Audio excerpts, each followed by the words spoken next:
Hello, this is Chris Malick, host of the WDW Review podcast, and I'm calling in for all the geeks out there. And I gotta tell you, first off, I want to say this. Congratulations on almost 300 episodes. That's an awesome achievement. And I'm heartbroken. I'm not going to be able to attend the G3 Summit. I'm completely jealous. I'm going to be watching remotely, but I want to give you congratulations on achieving A, great milestone, and B, this amazing summit. So to all the geeks out there, I look forward to seeing your pictures. Have a great day, guys.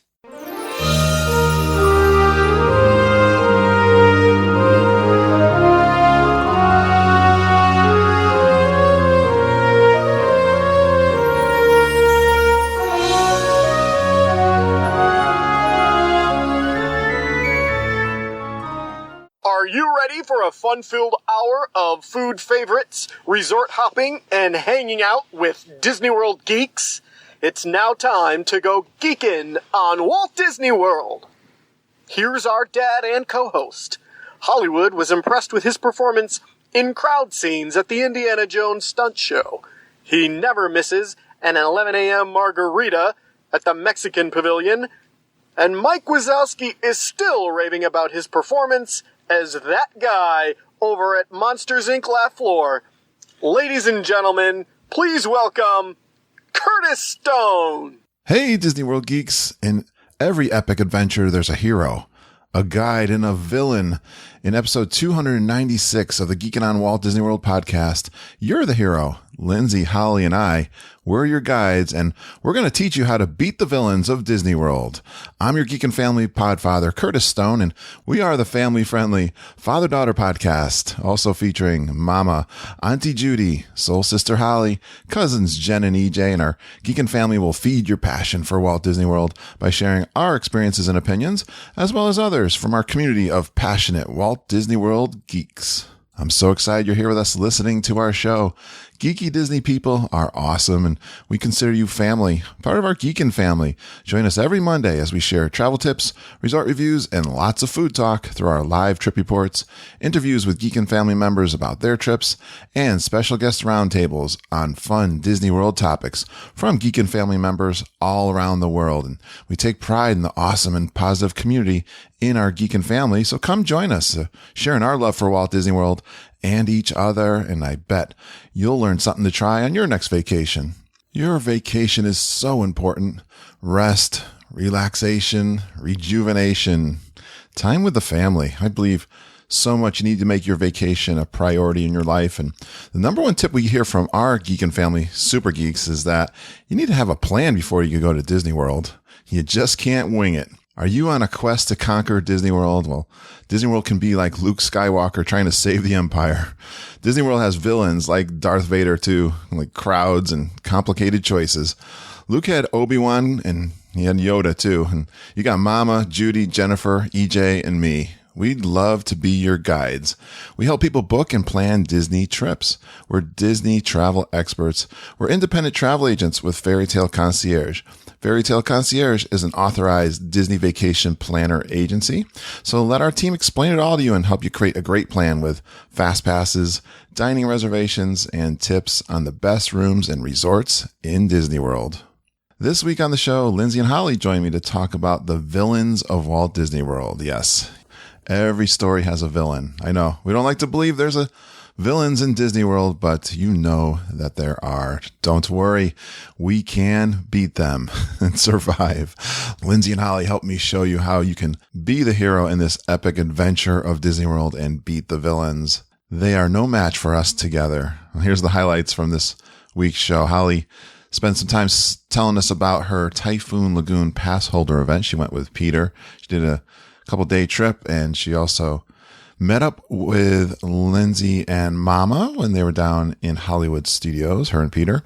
I asked Holly about the difference in rope dropping Tower of Terror and Rock and Roller Coaster. We've heard there's a little bit of a difference, or I'm thinking there's a difference because of Toy Story Land. Holly also hangs out with good friend of ours, super geek Chris Cates. They're good friends, and they caught up with Chris in Lightning. She talks about the Lightning McQueen Racing Academy attraction that recently opened up in Hollywood Studios.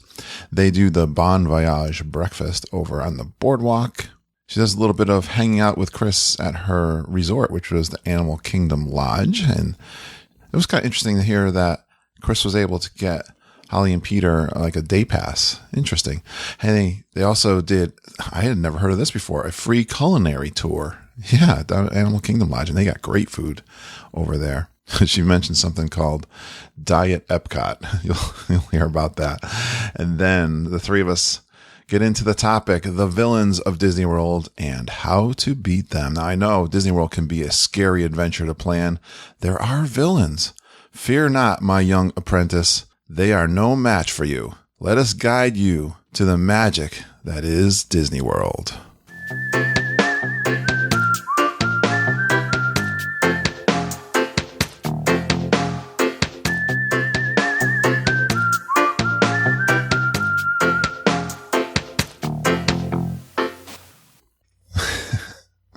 Well, I've been excited all day to do this podcast because I got two of my sweethearts joining me to do this. I love doing this. I know our audience loves having you two on also. I heard a lot of that feedback in our Facebook group just today.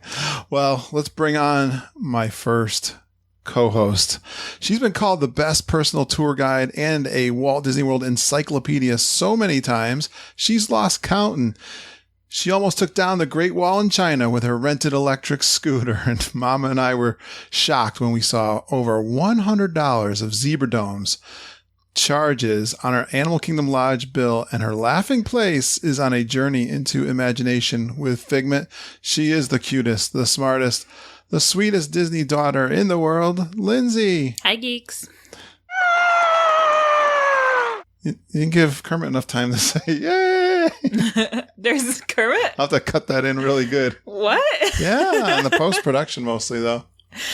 Are you, do you now know that I don't listen to the show? Yeah, just gave that away. Yeah, oh well. Lindsay, there was someone who we're booking a trip with, and she was telling me some things, and she said she's got to get Zebra Domes. I said, well, you going to Boma? She says, no. I'm just going to go over to the Animal Kingdom. It's a worthy journey, worthy cause. She's going all the way over. I think that was an inspiration from you in the podcast, though. Maybe it's your intro that gets her. And they're hard to resist. I don't blame her. They're still your favorites, right? One of my favorites, yeah, for sure. Well, let's bring on one of our favorite super geeks. I'm ready. You ready? Yeah. She deeply misses seeing the Dreamfinder character walking around Epcot. She's been known to stalk the Streetmosphere characters in Hollywood Studios, and she's rope dropped the Daily Poutine in Disney Springs. She's one of our sweetest, cutest, smartest, and geekiest members of our Geekin' family. Please give a warm welcome to Geekin' Royalty, Super Geeker Holly Burcase. Hello, geeks. So many titles. She's like the mother of dragons. I know. I can't decide which one, so I put them all in there. That's a long business card right there. Yeah. We love you, Holly. How are you? Good. It's been very busy. You know, you would think summer would be slower with Peter being out of school, but it has just been nonstop. We got back from Atlanta. We were up there for the 4th. I did Peachtree. It was his birthday. Yeah, it's just been like absolutely nonstop. But, you know, busy is good, right? That's good. Keeps you busy. What's Peachtree? It's a 10K road race through downtown Atlanta. Yeah. It actually celebrated its 50th year this year. Sweet. You're still doing your running. I still am. I'm proud of you. You're doing awesome. We're looking forward to the Wine and Dine, right, in November? Oh, yeah. That's going to be a lot of fun. I'm looking forward to meeting some geeks, doing some running. And I don't know if you saw, but the theme for the challenge when you do the 10.5 is the 3 Caballeros. Oh, cool. I think I heard you say that to me. That's really cool. Those are our favorites. Yeah, we're going to have a big October. I'm going to be there last week of October, which runs right into the first weekend of November, which is the Wine and Dine. So I'm going to be cheering you guys on. I'm hearing lots of geeks. I know there's got to be like 40 of them, Holly, that are coming to the G3. So, and then we got quite a gang running that I'll be able to cheer on too. Oh yeah, and once you go to that 5K and you see what a fun environment is, I guarantee you're going to be going, when can I sign up for one? I don't doubt that. That sounds like a lot of fun. I did the beignet run, so I'm, You're ready. I'm totally ready. You're halfway there. I'm so there. Wow. Well, I have a really fun topic for us tonight. And we're going to talk a little bit about how Holly's had a couple of trips down to Disney World. They're kind of weekend trips or day trips, right, Holly? Yeah, sometimes they're like one day, one overnight. Just kind of depends, but Yeah. little trips. So we got to catch up with Holly first, and then we're going to talk about the villains of Walt Disney World and Dun, how dun, dun. and how you can beat them. I've been reading this book. It's like a marketing book. It's called The Story Book. Oh boy. I'll have to put that in the notes. Just It talks about the traditional story. Of course, it made me think so much about Disney World. Walt Disney was all about stories. Disney World is still about telling stories and everything they do. Of course, they're movies. And you realize in every story, there's a hero. Well, a good story. The good makeup of a story. There's a hero. And in our case, the hero is you, the audience, or the person going on vacation.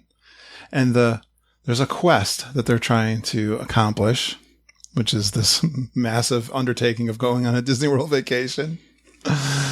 But there's also a guide. There's a lot of guides. And it was funny because the book was talking about Luke Skywalker, of course, and Yoda being his guide, or Obi-Wan Kenobi. I would look this up on the internet and said, who's the most famous top villains in all of history? And number one comes up as Darth Vader. So cool. I was like, oh, this fits so well. So there's always a villain too in a Disney movie or in a character, in a story. So I thought, well, that fits really well. When you're going to Disney World, you're the hero. We're the guide because we do the podcast and the travel agency. And I got these smart ladies here with us. We'll guide you through it. And there's always a villain. And the villains in Disney World are a little different. They could be physical people. They could be emotional and psychological. And so there's things that can happen down there. So we're going to talk about those villains and some stories we've had in our experience and how we've beat them. So, all right. But before we do that, Holly, we got to catch up. We haven't talked to you in a while, and I know you've done some cool things. So what's something cool you've done since we last talked to you? Besides cut my hair? No. Oh, did you really? Yes. I don't think I noticed a picture of that lately. It's okay. Was it real recently? Excuse me? Was it really recently? I saw her. It's been like a month. Yeah, Oh, yeah, I okay. saw her with her short hair. Gorgeous. She's like Snow White. That's right. Aw. Absolutely. Except a little burnt because No, I don't put enough sunscreen on. not as white as Snow White. No. Disney started, I want to say it was last year, started offering pass holder events. And the best way to describe these is they're basically like extra magic hours for pass holders. Right. They were in Magic Kingdom and Epcot, and they were in the evenings. And we never really had an opportunity to go to any of them just because it didn't work. They were always like on a Wednesday and during the school year. And then, I don't normally mind doing stuff by myself, but, sometimes I like to do stuff with Peter. And so it just never quite worked out. But this year, they were offering not only Epcot and Magic Kingdom, but they also offered Typhoon Lagoon. And I had never, ever been to a Walt Disney water park until I went. My parents wasn't really their thing, so therefore I'm a kid. It really wasn't my thing. But so we went down. So the way, like I said, that these work is they're usually in the evening. So in this case, it was from 5 p.m. to 8 p.m. You were able to check in about an hour early because the park closed at 5. So the idea was like you could get in, find your seat, kind of, start having fun. And if anybody ever ends up doing this, just an FYI, you have to park at Disney Springs and take a bus over to Typhoon Lagoon.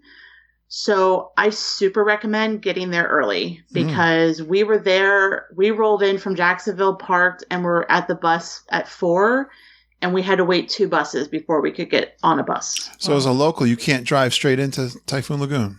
Here's the thing. I've read some conflicting reports. I read that some people who got there at like 3 or 3:30 were able to park there. But if you tried to get there around 4, they turned you away because they're worried about there being enough parking. Okay. Because you still have your day guests there. Yep. And big crowd coming in for this event. Okay. So just Good kind tip. of, yeah. Which I think if I had the option, I would probably next time, if we have an opportunity to do this, honestly, I'd probably just buy a day pass. Okay. To do the park all day and then stay for that extra bit. That way, because the bus wait at the end of the night, it took about 45 minutes. Wow. Which, at the end of the day is not horrible, but, after you've had this like great, relaxing, chill out time in the wave pool and then you're standing there in the Florida humidity sweating. It's crazy because the Typhoon Lagoon is literally right across the street from Disney Springs. Oh, is it? That was... Is that close? The frustration. Because it's literally And then there were right people there. who were like, we're going to walk it. And I'm thinking, someone's going to get hit by a car. I don't even know if there are crosswalks over there. I don't think from Typhoon Lagoon there's no crosswalk. There's no walkways over there, like by the entrance. I mean, I could be wrong, but... I don't know. They could have changed it since I've been there. But I have to tell, in full disclosure, that's the one place I've never been at Disney World. where? Typhoon Lagoon. Oh. Yeah. I've never done that. I did the other water park. No, you did Typhoon Lagoon, but it was like... No, I didn't. Because I've done it, so you definitely have done it. No, we never did it. We did the Blizzard Beach. Mom tells me the other thing. Mom tells me the opposite. We She's did like, Blizzard "You've never Beach. She doesn't Isn't know. memory fun? She doesn't know. It was Blizzard Beach. I'm going to find a picture of us at Typhoon I know. Lagoon. I've got the mug downstairs to prove it. How's that? Ah. What? Yeah, they gave you one of those plastic mugs. I have one of those downstairs. Oh my God. Blizzard Okay. Beach. All right, the family squabble is over, so keep going, Holly. This being full disclosure, I'm not a huge water park person. Like, I like the idea of them, but I don't like that there's people there.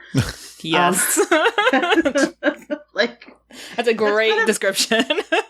that's kind of me in general. I like a lot of stuff. I just don't like when there's people there. So for me, I'm not a slide person. I'm not a raft person. So, like, when we were going, I told Peter, I'm like, listen, you do what you would like to do. If you want to do a couple slides, that's fine. I'm going to be in the lazy river because that's just who I am. So Sound like Mom. we- She never. The reason I never did Typhoon Lagoon is because she was not into it. The kids, obviously, I always loved them. That was one of my favorite things of all time. I could have. Doesn't Typhoon Lagoon have the wave pool? Yeah, That's because I know that Mom was scared we were going to drown in there. I'm telling you, we never did it. Definitely did. Well, I will say that wave pool is a lot of fun. Like, it's the biggest in North America. I mean, it's just like 13-foot waves. Yeah. I don't know. It's huge. Like, you hear about it, you see pictures, but until you are walking into it, you're like, oh, this is really big. Nice. And they have life vests for littles. They have, a lot of nooks and crannies where you can just sit. You don't have to, like, go into the deep. Like, there's a little bit for everybody. It's not just like your, neighborhood water park wave pool that's just a concrete slope that, you're either out of it or you're in the deep end. So the wave pool is fantastic. The lazy river is absolutely amazing. I think I did it, and it's huge. It takes the whole perimeter of the park. And I think I did it like 3 or 4 times because I was just like, this is what I needed. Like, it was literally the last day of school for Peter, and we got down there and we were like, yes, this is Nice. perfect. We did do one. He did a couple slides, but he did convince me to do one of the family raft things. Right. And it's their newest one called Misadventure Falls, and it has the animatronic parrot, and you don't have to carry your inner tube thing. You get loaded into it, and then you're on like a belt that takes you to the top and launches you. It was fun. if you're into that. I got done and I was like, because the way that our tube ended up like flipping, I was backwards the whole time. So we got off of it and I'm like, and we're done. I was like, I'm going back to my lazy river. Sounds like our Lindsay's experience the 2 times she's ever rode on the Animal Kingdom. Yeah, Cali River Rapids. River Rapids. I don't like that ride, and that ride is not like me. Have you only gone twice in your whole life, Lindsay? Yeah. I mean, that's still she went down backwards and got flooded both times. It was a lot more traumatic as a kid and a lot more annoying as an adult. I still haven't done it, so 20-year span, and I talked to her to go in. I could see, you're like, oh, maybe this time we won't be the ones that get swamped. Maybe this, and then it turns just perfectly so that we got swamped. Nice. So what in the event? What else did they have? They usually have food and stuff included. Well, it's not included. It's a little, like I said, it's more of just like an extra magic hours. It's not an after hours. It's not like a DVC event. Okay.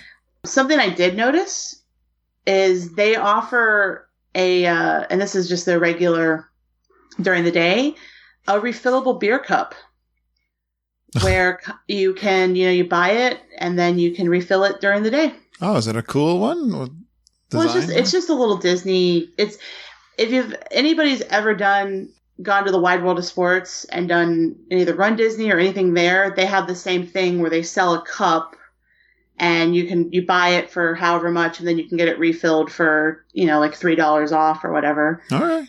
But I don't know. I just saw that and I'm like, oh, that's kind of cool. And I am pretty enamored by Typhoon Lagoon. Like, it's just a really pretty park. Oh, like, cool. It's still in good shape. Very nice. Tropical and lush, and there's a story, and there's it's Disney. It's not just some college program kid sitting at the top of the slide screaming at you. He's got a theme while he screams at you. Yeah. Excellent. Well, you had a good time at the water park then, I see.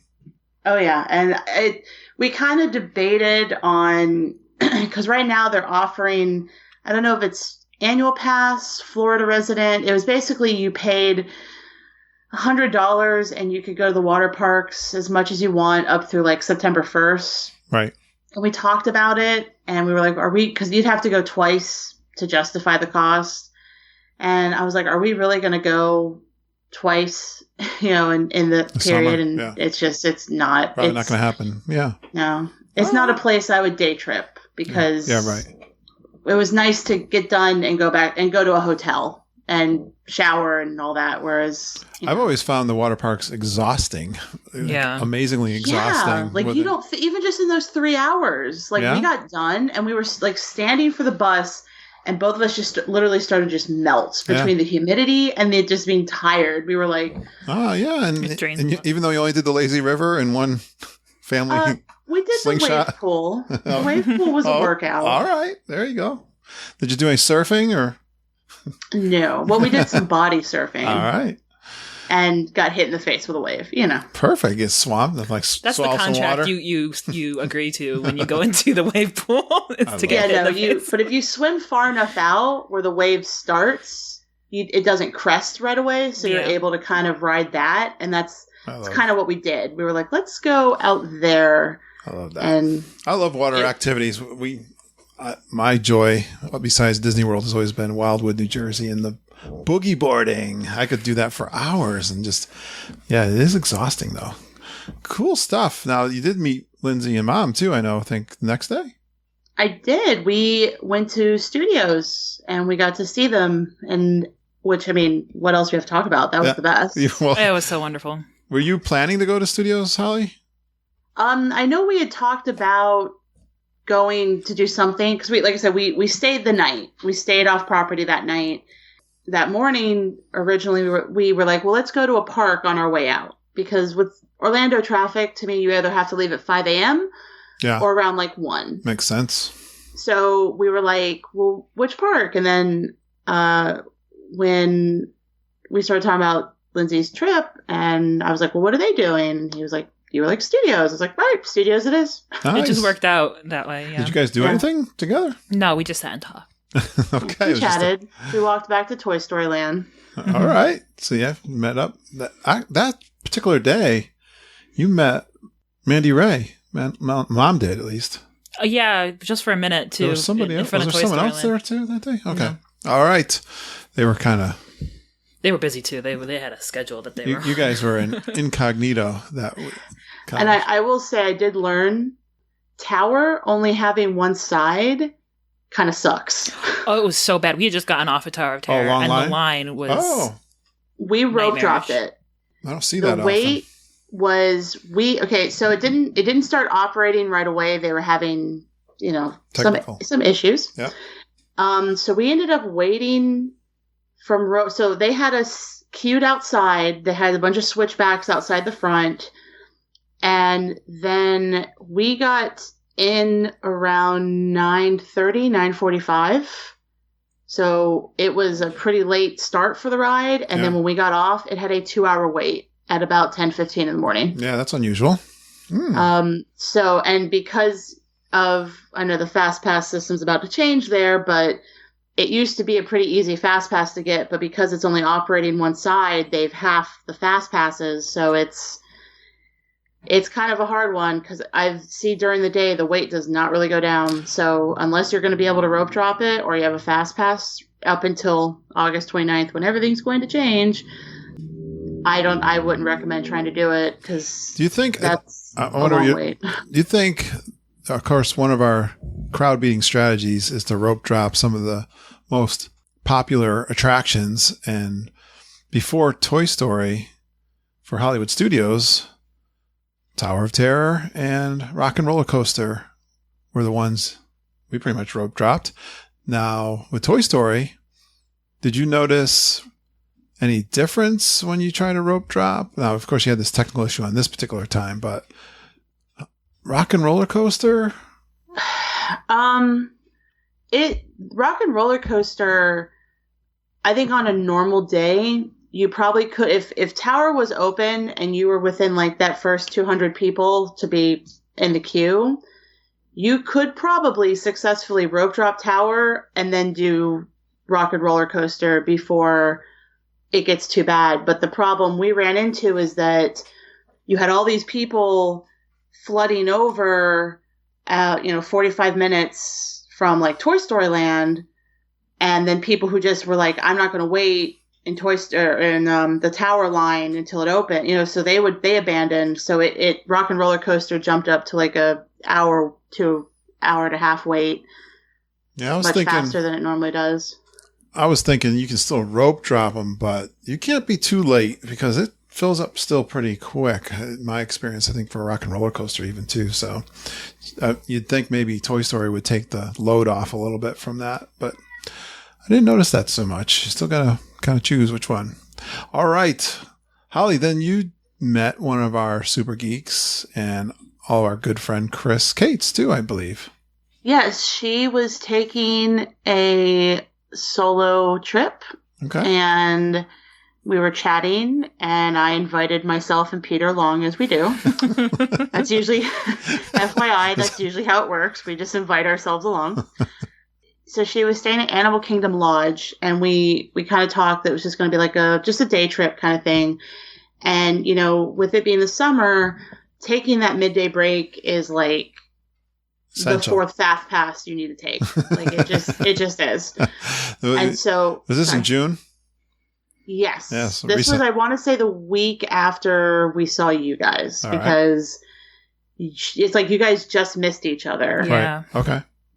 She rope dropped Studios. So once again, I was at Studios. Your favorite. Is it still your favorite? Yes. Except for extra magic hour mornings and while Tower is half right now. Like I miss being able to go rope drop Tower and ride it a bunch of times, but right now, like I said, with it being half capacity, it's a little difficult. But anyway, I still love Studios. So you met up with Chris first thing? Yes. She wrote, since it was the early morning magic, or not early morning magic, the extra magic hours. Peter and I couldn't get in. So she went and rope dropped Slinky, And then we met up with her after when the park opened, and we had a Bon Voyage dining reservation at the boardwalk. But before that, I was like, hey guys, I want to go see the new Lightning McQueen's Racing Academy. Oh, yeah. Because why not? It's new, it's inside, it's air conditioned. We'll give it a try. Yeah, you got to do recon. It was interesting.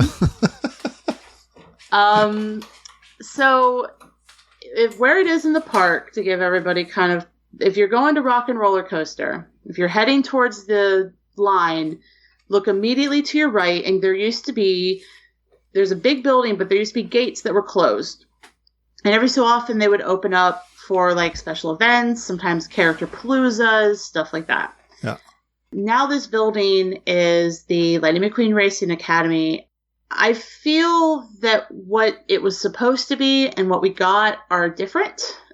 I think it was supposed to be more along the lines of like a Monsters Inc. laugh floor. Oh.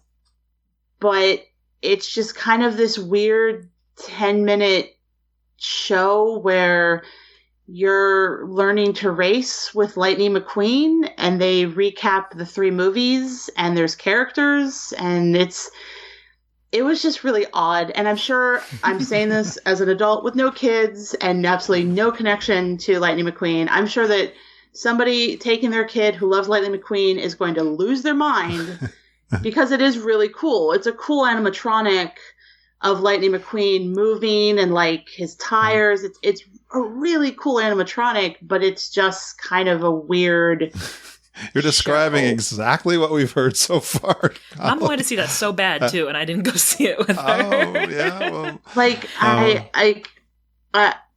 we've had two other people come on the show and heard the same kind of description that you're giving, Holly, from an adult. And then one person who was talking about with their daughter said, "Oh, my daughter just loved it. I thought it was the best thing ever."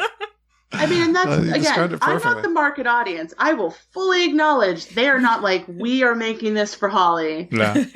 But, like, for the most part, there's a lot of things that aren't necessarily, marketed to me, and that's fine, but there's something about it. There's enjoyment. Like, I think about the Frozen sing-along. Yeah. Not the biggest fan of Frozen, not the biggest fan of listening to people screeching along to music, but it's enjoyable. Like, they made it fun, and with the historians and stuff, like, that's one that I tell people, like, like, I'll tell people all the time, you know me, my feelings on Frozen, go see it. It's fun.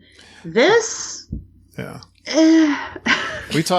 We're going to be talking about our villains of Walt Disney World. And one of the villains, I'll give a little sneak peek, so maybe Lindsay will understand what the topic is. So your expectations is one of those villains. And I don't know if you make up your own expectations. We've talked about this in the past. Like, I remember when before the Mine Train came, I don't know where I got this. I don't watch or read a whole lot of new I don't like to stay up to date. I like to go and experience it as it comes. But in my own head, I was thinking, hey, this is going to be bigger than Splash Mountain. It's going to be... It was really hyped up, to be fair. Yeah. Maybe Mom was hyping it up to me. Probably. And all the promotional materials were really Yeah, I think so. So, then I wrote it for the first time. I was like, underwhelmed. Yeah, but now I love it. Now I know what it's like. I know what it is, and now I totally enjoy it. But yeah, your expectations are, you gotta check those a little bit. So perfect. Well, and I mean, I look at it this way. I think one of the criticisms people have leveled against my beloved park is that it's too adult. I mean, there's Disney Junior, which I still have not done, and I'm not going to be the creepy 30-year-old woman sitting there by herself. Sorry, folks. Oh, I know the feeling, because I wanted to see the original one a while ago with the Mickey and Minnie puppets, and I don't want to be the weirdo who likes puppets who goes to the kids show. So if anybody wants to take their kid and they want to go have a drink, let me know. I will happily do the babysitting. Right? I want to go see that show. I'm scared of being judged. So I get why it was there. And I think at this point, I think the more they add to studios, the better. But I would not go out of my way to do it again. I would not tell anybody to go out of their way to do it unless, like I said, they had a kid who, and I mean, this kid has to be like really into Lightning McQueen because that is what it is. Probably will be. All right. So what else did you do with Chris? You said you had the reservation for Al Forno? So we tried the Bon Voyage dining, which if you don't know what that is, over at the boardwalk at the Italian restaurant whose name I will not murder, they do a breakfast, and it's a character breakfast with Flynn and Rapunzel and Ariel and Prince Eric. And it's a little brunchy. They have like pure breakfast, and then they have more like lunchy foods. I've heard a lot of good about it. And I think when Chris kind of was like, hey, do you guys want to join us? I was like, oh yeah, because it's hard for us to get over to the boardwalk for breakfast. It's just never quite worked out. Yep. And so I was like, oh, perfect. This will work out great. We'll boat over, walk over, whatever. The first thing, we had a little bit of a later reservation, and I want to say they were running about 30 minutes behind, which, is not, I get it. Stuff happens. Guests don't leave despite, how nicely you say, here's your check. Are you using any discounts? We were all we were edging on hangry. Disney World is a place of extremes, extreme hunger and extreme full for me. So if you ask for a vegetarian vegan menu, they do have a separate one. I forget exactly what Chris got, but because one of the options is basically a breakfast calzone, and I got it without the meat. The food, it took a long time to get the food. Chris's was wrong. It didn't wow me. I don't know. I don't know if I'm just really unlucky right now with character meals because I didn't really have a great experience necessarily with my food at Snow White's. And then this place didn't really have the best experience with the food. So I'm kind of like, maybe it's me. I'm not telling EJ on you. Yeah, she knows. She's already told me. How was Flynn Rider? Well, that's the thing. The characters were awesome. One of the things that I hear a lot from people is, well, I'm an adult, I'm doing a character meal, I'm really awkward. It can be if if you're awkward and the character's awkward, but I think these particular characters, they were on it. Like they knew how to talk to us and to say, and they were like, they asked, hey, can we get a picture? Instead of you being like, can I get a picture with you? Which, I mean, it just makes you feel better because then you're not, like I said, that awkward, weird person. I don't know. And Chris's food, she said it was good, but it wasn't great either. I don't remember what Peter got, but he devoured it. So I guess it was good. This is only you, Holly. It's all on you. I think character meals and I need to take a break, which is fine. But I would personally, if I was to do it again, which it's not really anything, unless I'm taking somebody who is just like, they have to meet those characters, I would either try and get the earliest reservation I could so that I would be able to not hopefully get behind, or I would get like a late reservation and rope drop Epcot and knock out a bunch of stuff at Epcot, make my way to the back, and then have like a late breakfast lunch kind of thing. Again, I think if those characters are priority for you, it's a must do because the food is better than a lot of other places, but it's just still like that you could tell that they don't make a lot of vegetarian things.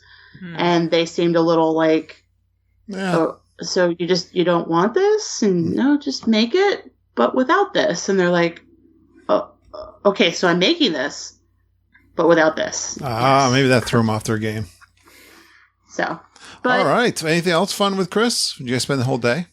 We did. And what was neat, so after that, we went back, we went to Animal Kingdom Lodge, while Chris had some downtime, Peter and I went to the pool. Oh, cool. Which it's like a water park. Not that I would ever do this. So I'm not advocating it. You don't need a magic band to get into the pool at Animal Kingdom. Oh, good. So if you were inclined to maybe take a swim after Boma, you could.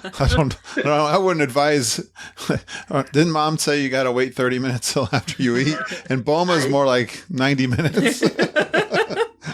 Boma, you did a solid nap after Boma. Yeah, but that just I've become so accustomed to the deluxes being Fort Knox when it comes to getting into the pools that it just kind of, Chris had gotten us just like a day guest card. Oh, okay. And I was surprised. I was like, oh. Yeah. Okay. Maybe it's so far out of the way. I guess they figure if you're going to take the time to come all the way out to Animal Kingdom to use their pool, they're like, okay. It's enough room. Yeah. It's a huge pool. So that was really neat. And I was already wanting to do Animal Kingdom, and spending time there just made it more, because we saw Chris had the in-room, the whole list of stuff you can do just at the resort. Oh, yeah. And I was like, I told Peter, I was like, we could just do a long weekend and hang out here and have a good time, because there was just so much cool. And we did get to do the culinary tour, the free culinary tour.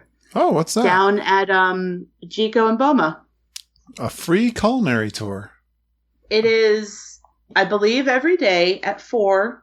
Double check. Basically, you meet at the entrance, because if you've never been there, Boma and Jico are right across from each other. Right. And you meet down there, and a representative, in this case, I've heard sometimes they go Boma first, sometimes they go Jico. It kind of depends on which is ready first. So we went into Jico, and the cultural representative who works there, she explained the meaning behind the restaurant, what Jico meant, that the art on the wall represents this and that, and the sunset. What does Jico mean? Cooking place. Yeah, I think does it say it on the wall? I think so. Yeah, I think it's. That rings a bell. That rings a bell. Like I've seen it. That's what I thought when you said it. It's not hidden. It is. Yeah, gotcha. Cool. And we got basically a little bread service in Jico, which again is on our list, so that sold it even more.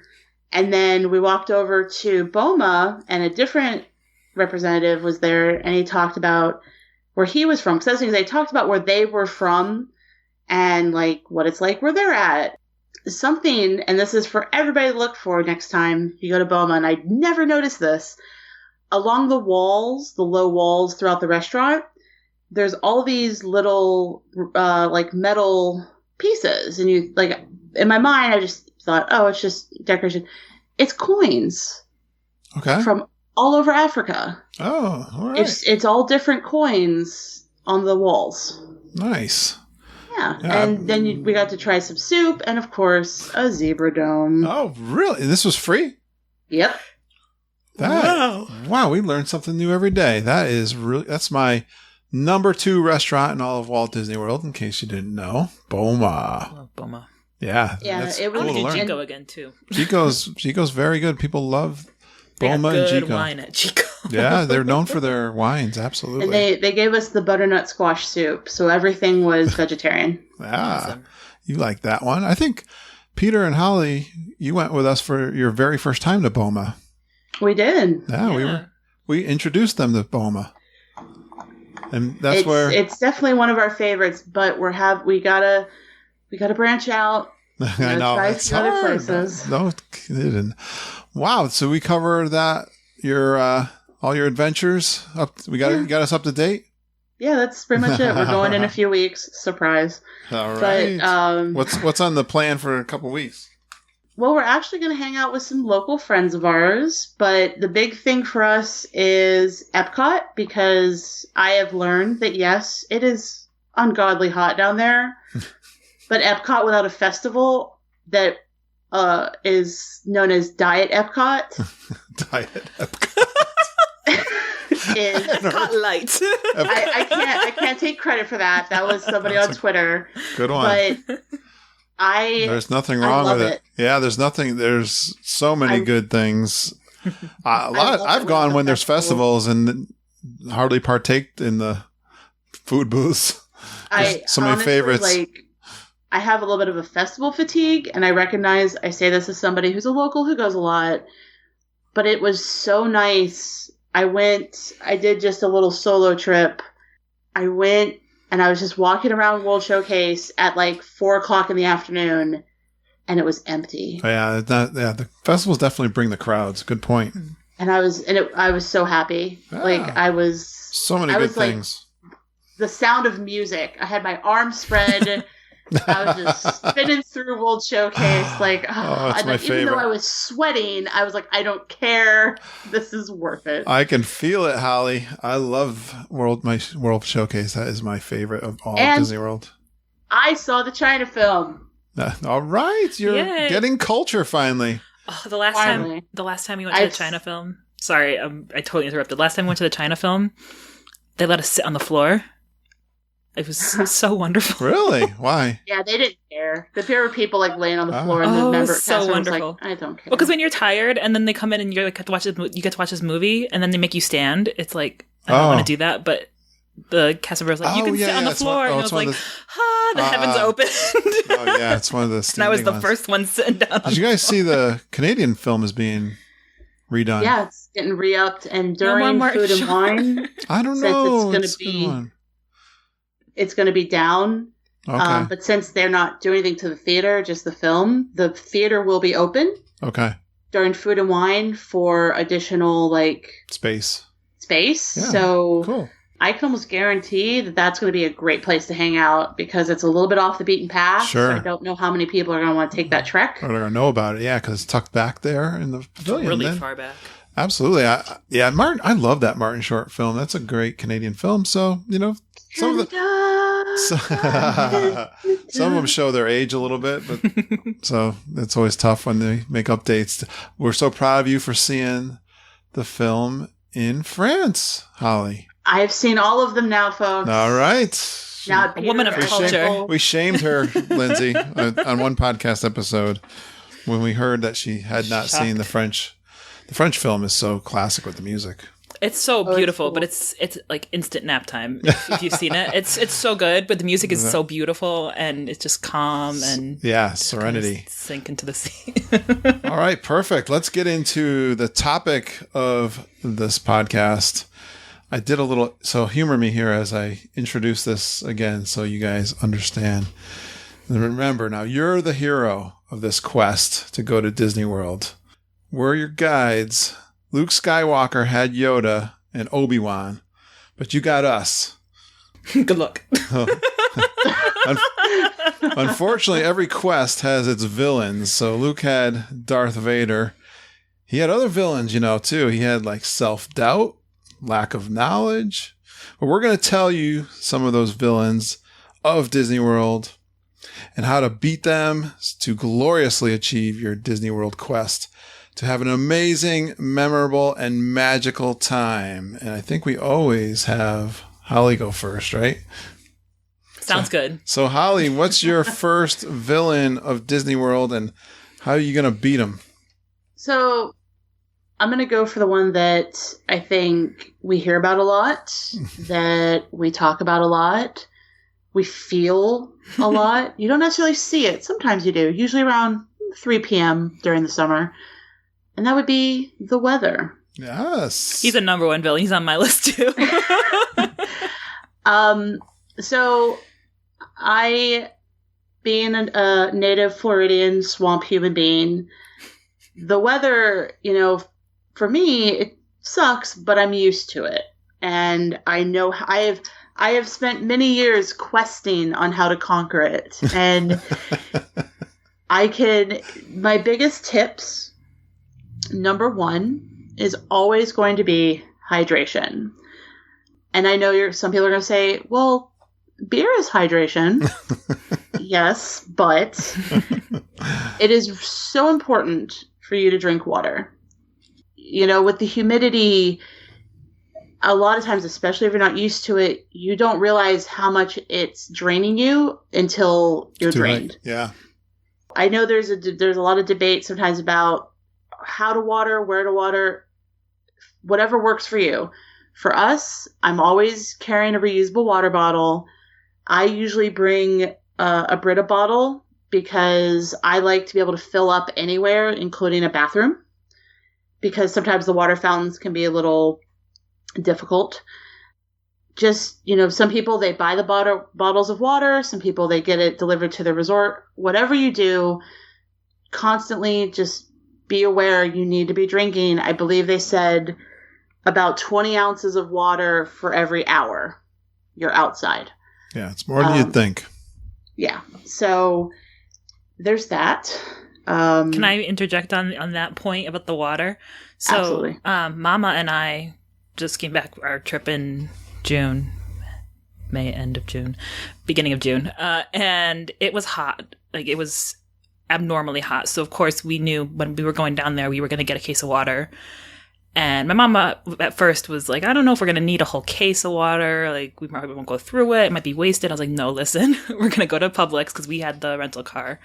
Or not Publix. There's a Walmart just outside of the Walt Disney property. So we stopped there, got a case of one of those big cases of water. So like 28 bottles. Okay. Yep.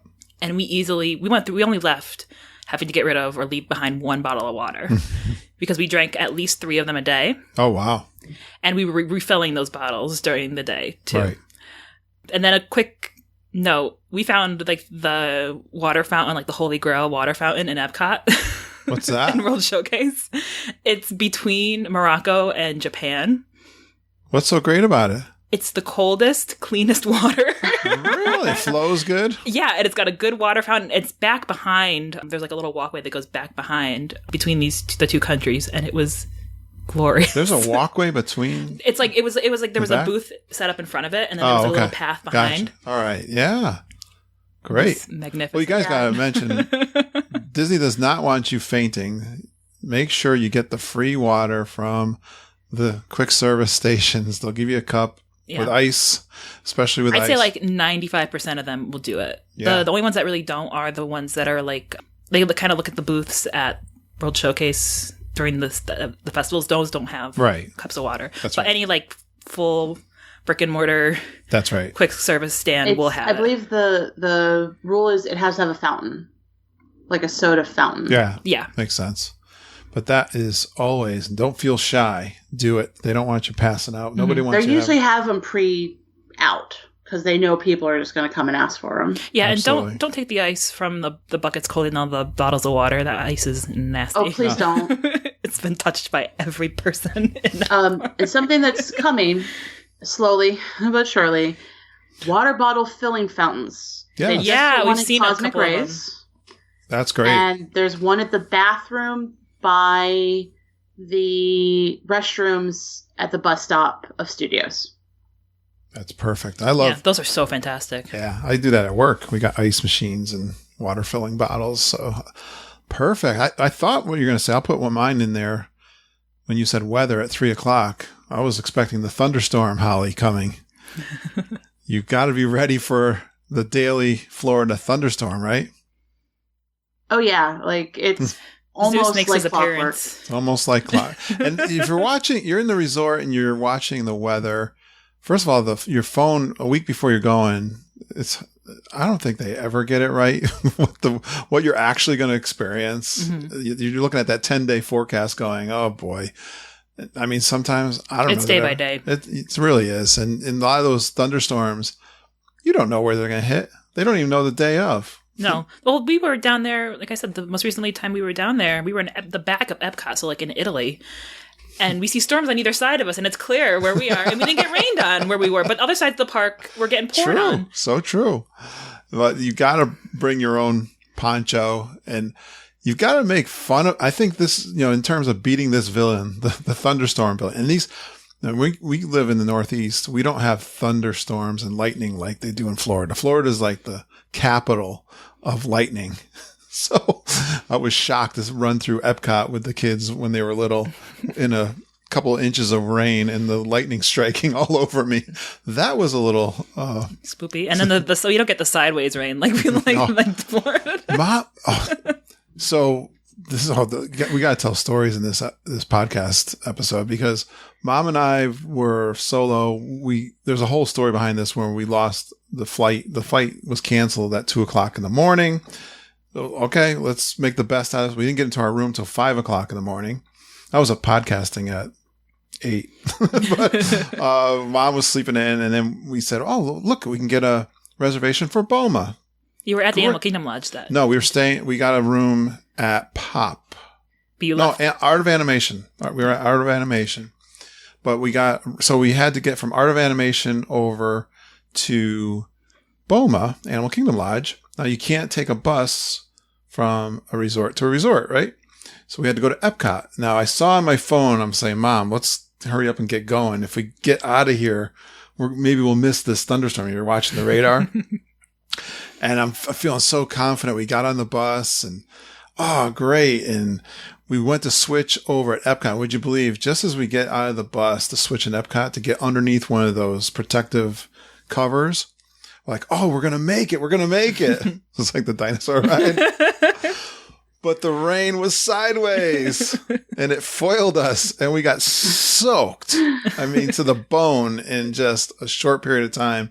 But it was one of those buses. You're waiting for the bus and like every bus coming except for the one you need to get to. Yeah, it's like SpongeBob where you're done in. And we're just getting drenched. And Mom especially, she's like a cat that gets wet. She does not like to get wet. We got to Animal Kingdom Lodge and she was like, do you have, her hair was all, they gave us towels. She dried up. We tried to sit by the fire at Animal Kingdom Lodge, but good. Again, you got to turn these bad incidents into good ones.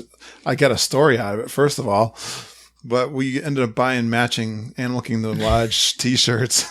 They're great t-shirts. Which we still wear. I just wore it yesterday. Got a great t-shirt out of that incident. But yeah, we were soaked through. But yeah, you got to be prepared. Bring your own ponchos and umbrellas for sure. Be ready for it. Yeah, just don't let it ruin everything. Like I can't even tell you how many times that, sudden rainstorm comes in and I'm hunkered down somewhere with a couple people and people are just like so upset. Right. Like, they're like, my vacation is ruined. What am I going to do for the rest of today? And I'm just like, give it like 10 more minutes. They're like, no, look at this rain. I'm like, give it 10 more minutes. 10 minutes later, it's done. And they're like, oh. Yeah, like, carry on. Game Bye. on. Yeah, and the other thing is, if you know it's going to be a rainy day all day, just put your poncho on. You know what? You're going to get some good rides. And don't go to Animal Kingdom. Why is that? Because Animal Kingdom's hard enough. Oh, okay. You can't duck into a... There's no cover in Animal Kingdom. There's nothing. Yeah. There's a lot. Yeah, some of the other... Animals are all inside. Yeah, it's not worth it. That's true. Yeah. But if you go to Magic Kingdom, you can duck in and out of attractions. Yeah, and stuff. that's much easier. I mean, some of them will be closed because of the rain, right? I think Splash Mountain, they might not run. It only we did it in the rain. Only if it's sprinkling. Only if it's lightning. Okay. Yeah. Right. All right. Perfect. All right, Lindsay. Let's see if you got our topic correct. All right. So this is like my own personal demon. I know it's Mom's villain too. We all have our own personal demons. But especially when I'm traveling, it's getting sick. Oh, yeah. So we're all human, and being around other humans tends to attract germs and other yucky things. So getting sick is a very real possibility in Disney World. I know I personally have had the stomach bug, a bad cough, and a cold while down there, and possibly even food poisoning, which is not often in Disney World, but it can happen anywhere. Something didn't agree with you. Yeah, it can happen anywhere. And it's not fun when you're stuck in your hotel room on the throne when everyone else is frolicking around the parks. You've all been there, so don't even start. Yeah. I had this vision of the Dumb and Dumber movie when Jeff Daniels is...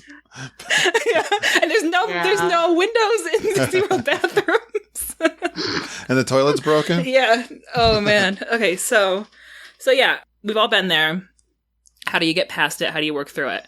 My first thing is, because I can get stomach issues is to always have some kind of Pepto-Bismol with me at all times. And if I'm starting to feel not great, I take the caplets. Yeah. And I think every half an hour you can take 2 of them to start settling your stomach. Okay. That's what I do. Some people have, I think Imodium is another one that a lot of people go to. So that's a good way to stop something that you feel is bubbling. Good way to put it. But it's true, okay? So it's true. So that's a good first line of defense. I had that bubbling feeling coming out of Ohana. We were on our way back to Grand Floridian with you, Lindsay, one night, remember? Yeah. It's like I was caught in no man's land too. Yeah. On And the then walk path. if you're in the middle of it, let's say you're in Epcot and you start feeling it, you need to have an escape plan. So my idea of that is know where the restrooms are, which is really important because it's true. You need to know whatever park you're going to, you need to know where the restrooms are. Yeah. We should have Mom on this podcast. The family, I'm going to give a family secret that everyone knows about Mom since Poor Mama. she It runs in the family, though, to be fair. we had an incident, the most famous incident we were at. I've known her for 30 years. This is the Hollywood Studios one? Or not Hollywood Studios, this was Universal Studios. I'm thinking of Universal Studios. Yeah. You had one in Universal too. So. She has a problem when she has soft serve ice cream. Soft serve ice cream. She says to me, we're getting ready to leave. Right near the end of the night, she's like, she loves it too. It's like, I'm going to have a soft serve ice cream. I'm like, you really sure that's a good idea? Because we got to get our, at that time, it was the Lincoln Continental that we had rented. Yeah, we had a driver. Driver, Beto, his name was. Yeah. We still remember. So it's this family joke because we were halfway down the road and her stomach's going. I'm looking at her and I'm going, she's sweating a little bit. And I'm like, oh no. And she finally screams, Beto, pull over. In the middle of I-4 or somewhere. No, it was like an international driver's. She runs into this Chinese restaurant. She said the people were like, she just wished by them. She barely made it. So anyways, there's our bathroom humor for the... Yeah, so it's funny, but it's not funny when it's happening to you. No. All these make for good stories after. Yeah, so be prepared. Have your medications if you need them. Don't feel bad about taking a couple hours if you need it to readjust yourself. You're not missing anything too horribly. Like, just take care of yourself. Yeah, I've get your flu shot if you can get it. That's a good one. Because there's lots of kids putting their hands in their mouths, putting their hands on great railings. Advice. Yeah. There's lots of gross adults who do, like the guy, okay, listen. Yeah.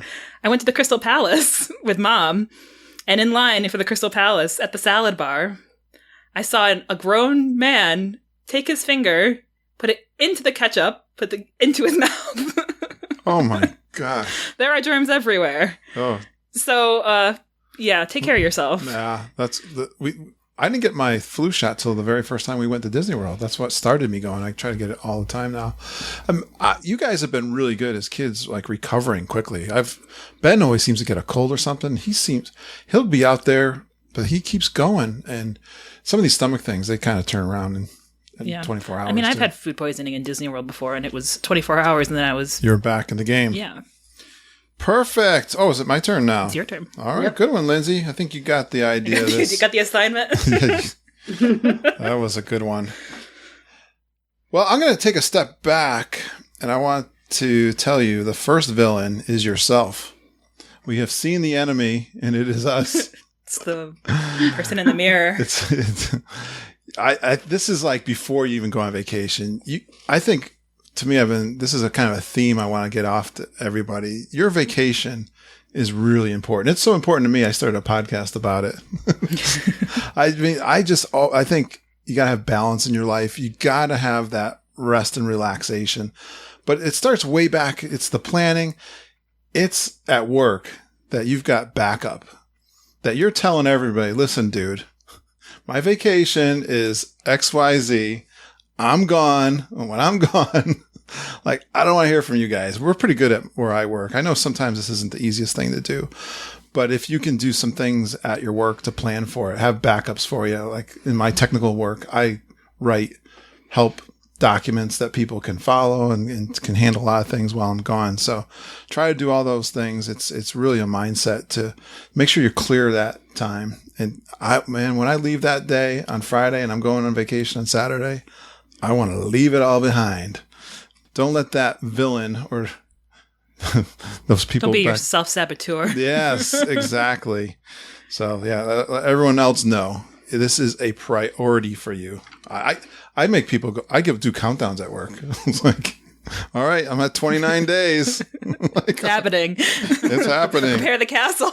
The king is leaving. I have fun with it, as you all quite know. So, yeah, don't be your worst villain. Clear that time and enjoy yourself. Try to mentally break away because you need that. You got to have that rest. Holly, I would add to that. Don't beat yourself up. I know that we all have this strive for the quote unquote perfect vacation, the perfect Disney vacation. I think sometimes we, especially if you are, the planner, working with a TA, whatever, the person that everybody's going to look to while you're there. I think sometimes we take on a lot because we have that pressure to make it perfect, but be nice to yourself. It's supposed to be fun. It's supposed to be a vacation and enjoy yourself and make memories with your family. Because at the end of the day, that's what it is. Yes, the rides are great. The food is great. The magical moments are great. But it's those moments with your family or the people you're with that are what you should strive for. So, be nice to the person you see in the mirror. You don't have to be mean to them. Yeah, I was thinking of this. I was listening to another podcast, different topic, totally. The podcast was saying, what gets you upset is your expectations. Mm-hmm. And if your expectations aren't met, then you're upset.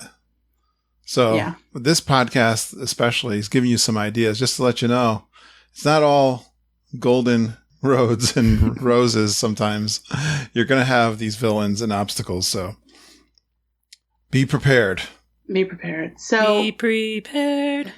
Dun dun dun dun dun dun. Sorry. It's from Lion King. Okay. Different kind of be prepared. So I hesitate to call it a villain, but we'll call it a villain. Money.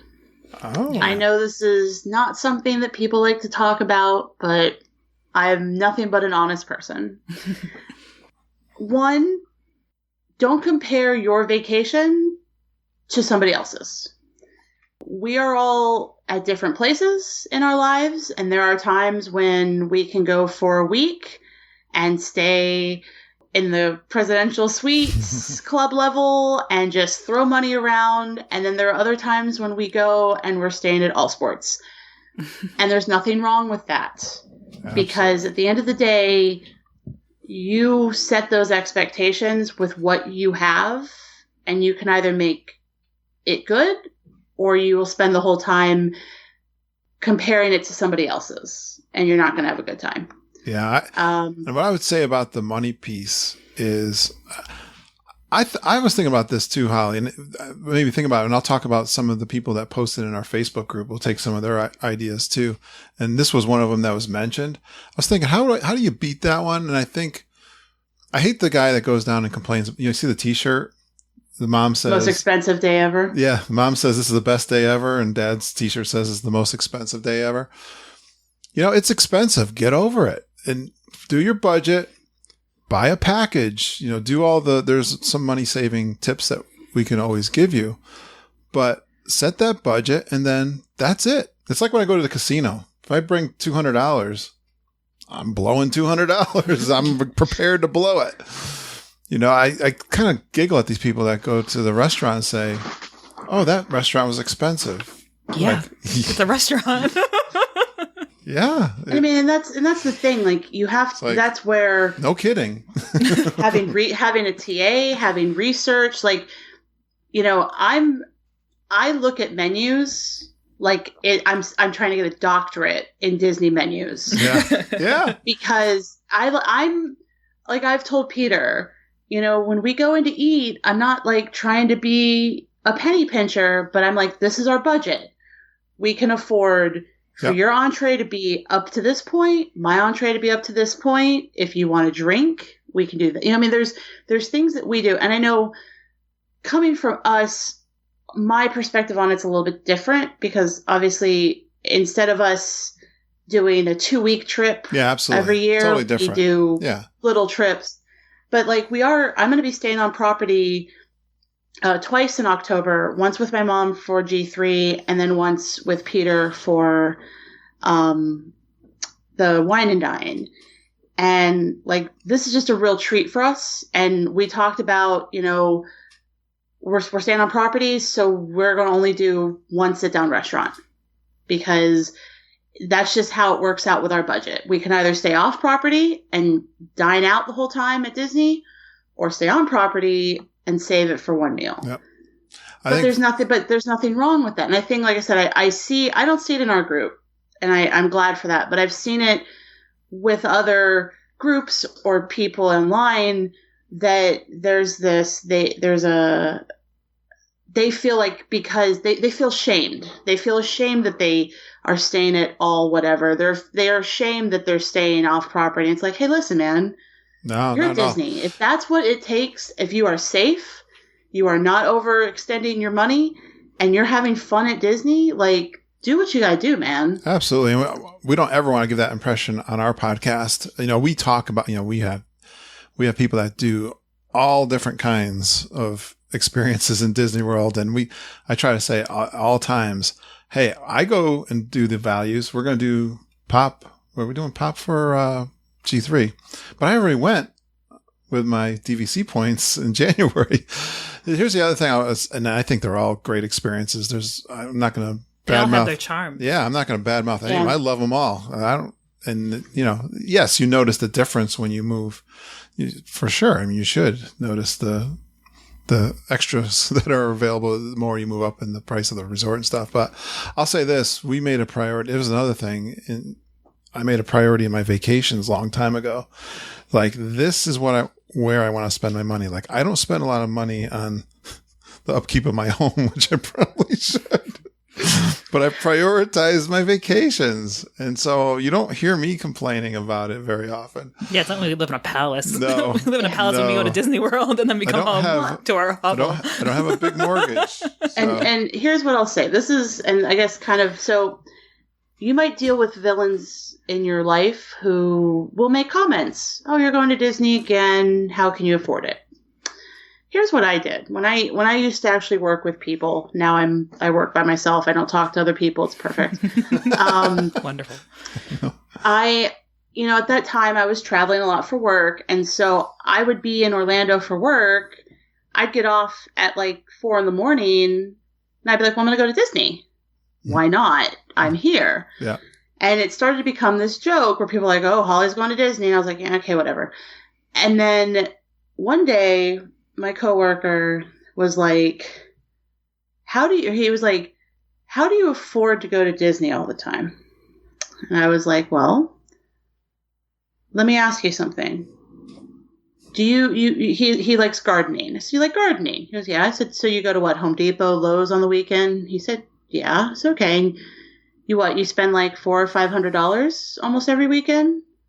He said, well, I don't see why that's any of your business. I said, well, see, I mow my lawn, and it's fine. You choose to allocate your funds to what's fun for you, and that's gardening. That's great. I don't understand that. Yeah, But how is that different from I allocate my funds to go to Disney? Exactly.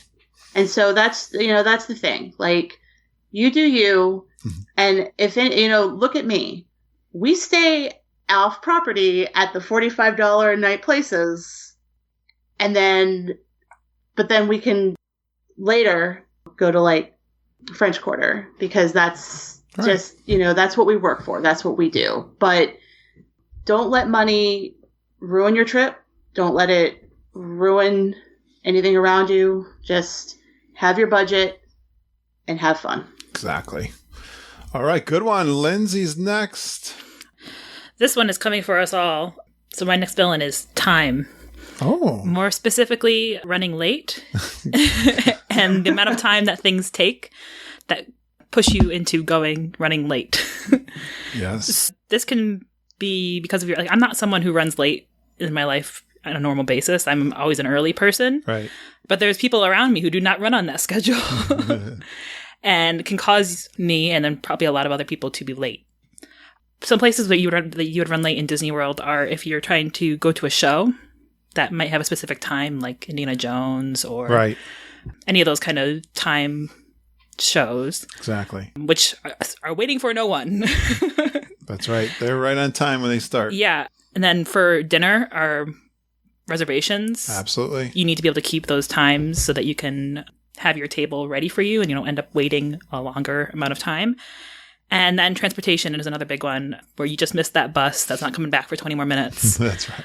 To avoid this villain, it's a good idea to keep a schedule and have a general idea, do your research, and know how long the activities you're going to be doing take. Because you can't think that you're going to go have dinner with Cinderella in her castle just for an hour and then make your fast pass for the Jungle Cruise right afterwards. It's not going to happen. This is hard for a beginner too, because Yeah. things take so much longer than you would ever imagine to get from point A to point B. Yeah, that's another huge thing is you can't be in the back of Epcot and think you're going to be riding Toy Story in an hour. Yeah. That these things just don't happen. So knowing that, go in with your plan of attack, sort of have your itinerary with you. I would highly recommend a travel agent who knows what's going on and has done these things in Disney World to help you plan that itinerary, or a podcast that has a lot of people who've done these sort of things and get an idea of what your time frame is going to be. Probably not jam-packing that schedule. Yeah, because either. you'll be bound to end up running late. Absolutely. And then some ways that you can counteract running late. A lot of the shows, if you're planning on doing a show, don't plan to do the last one of the night. I would try to do an earlier show, because if you do miss it, end up running late, you can always catch the one that's later on. For dinner, if you ever find yourself, you're going to run late for dinner, you're maybe like a half hour out. If you talk to a cast member, most of them can actually call the place that you're going to and give them a heads up that you're still coming. Yeah, they're pretty. And if you can't get like a regular cast member, I would go to the front of the park. They'll be able to call. I don't think I for ever you. had a problem when I was late.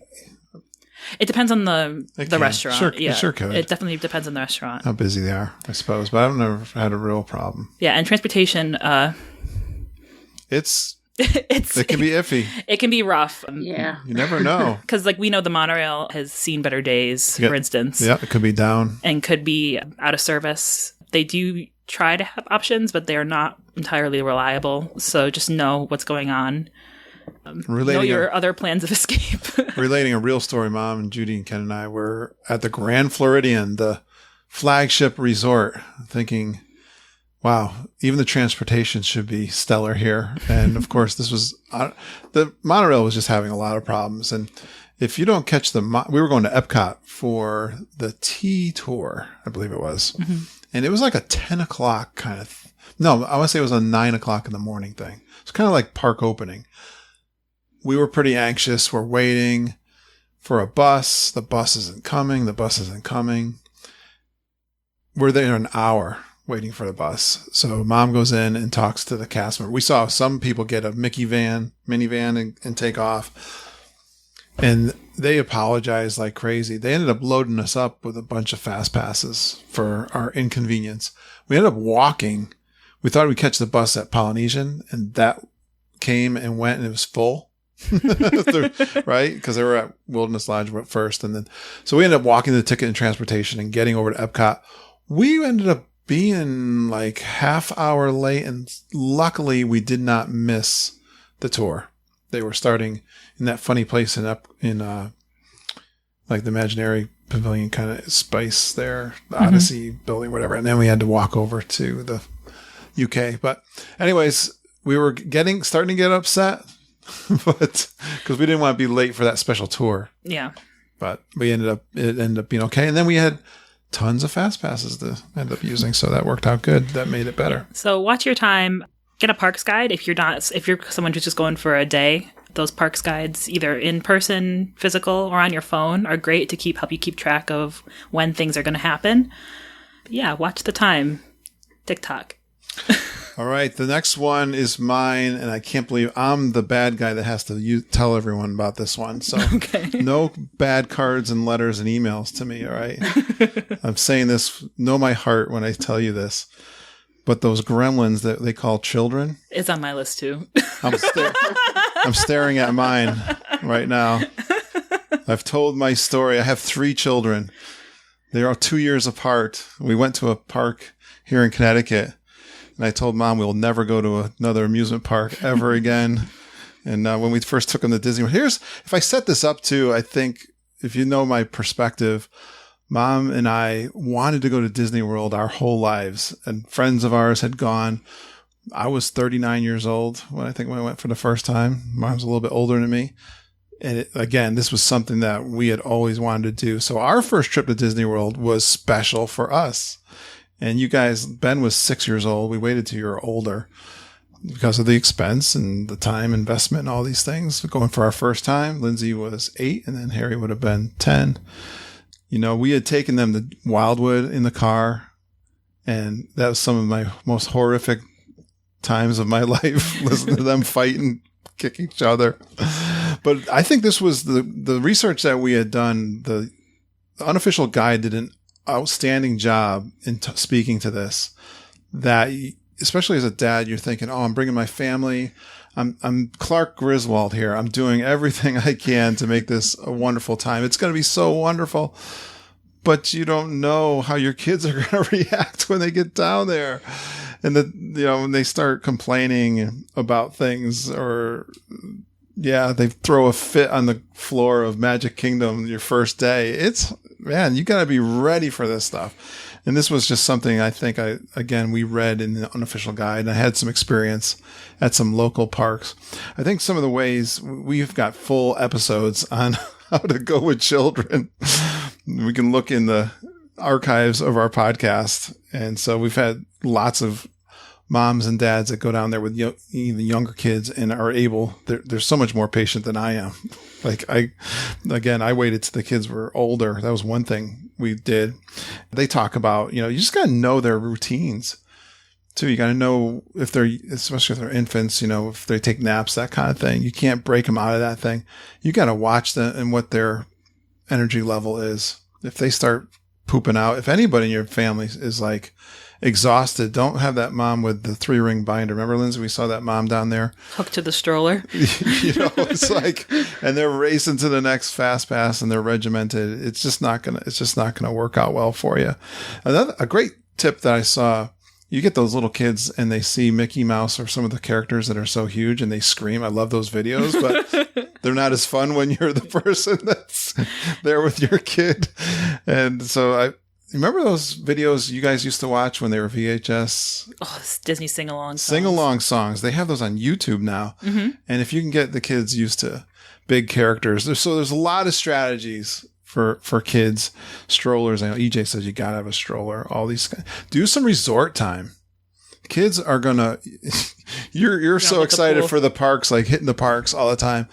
And you find out the kids, when you ask them what their favorite thing was, and it was the pool. So Glenn Kessler tells a great story. He does this thing. He's got 3 boys, and the first boy, and your kids are all different too. And he said his first boy wanted to run and go. He took him down solo, dad and the boys, the single boy when they turned 5, and he took him down and they did everything, did all these things. The second boy he goes down with, and he had all these things planned out like Glenn can do. That is Glenn's thing too. Like Glenn, like he's Mr. Fast Pass. When you get your third Fast Pass runs out, you're getting the next one, right? And he finds out his son is not like following his itinerary. He's got a whole different game plan. And so Glenn, being the person that he is, recognized that and like immediately switched what they had planned to do, like on the fly. Mm-hmm. So perfect example. And so that kids can be a villain when you're on your Disney World trip. I hate to say it. Don't hate me for saying it, but it's so true. You got to be prepared for that. But also, and I try to practice this as somebody who doesn't have children, hasn't been to Disney with children. It's hard sometimes, but I try to practice patience. Yes. No, you're absolutely right, because I feel the same way. Patience is a virtue. Oh, yeah. I try. I said try, Lindsay. When I've had kids kick me in line, I went full Heather Porcase, and I know a lot of you don't know what that means, but I do. I do. I just got a chill down my spine. My mom doesn't yell. My mom takes off her sunglasses, gets down to the eye level of the kid, and in a very low voice is like, I told you to stop. Oh, I'm getting chills. I'm scared thinking about it.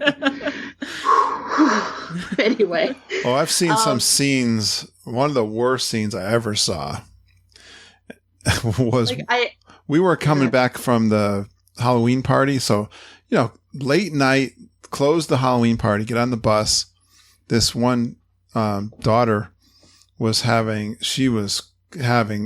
losing it. Like, really bad. Beyond anything I've ever seen. Beyond. Were you there in this one? You know what I'm talking about? The little girl who was... She slapped her mom in the face. Yeah, and the whole bus is silent. Like, this poor mother. And I'm watching this whole scene break, and the father is like ignoring them. I was like, boy, my father would have killed me in that scenario. But yeah, it's also maybe you guys are going to get into this next one. Other guests. It's on my list too. I don't want to say too much because I can be mean, and I don't think it's fair for me. And I try to it's Holly's turn. Not make a judgment, because I know that there are many different children out there who sometimes just don't have the same control, and it's not anything. It's just on how they are. It's a.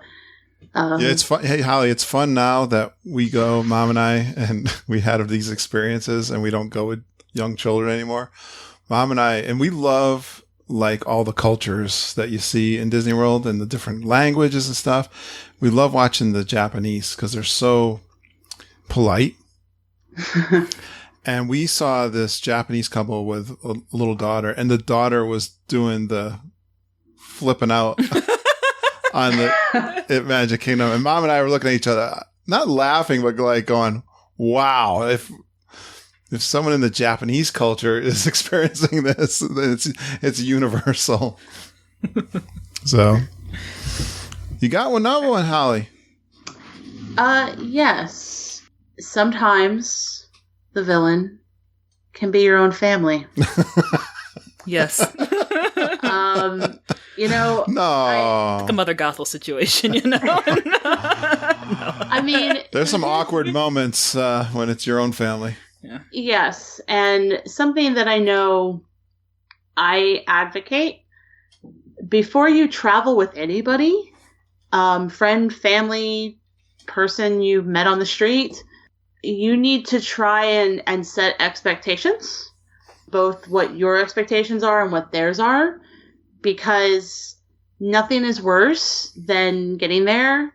Disney can be a high-stress situation, and sometimes people act out. Sometimes people can be mean, or especially if you are, again, that person who is the planner, the one that everybody's following, if something doesn't go how they think it's supposed to go, they might try and make you feel like garbage, either intentionally or not. Because there are times where in the heat of a moment, I think I've said it before, Peter and I, we've had our one fight at Disney.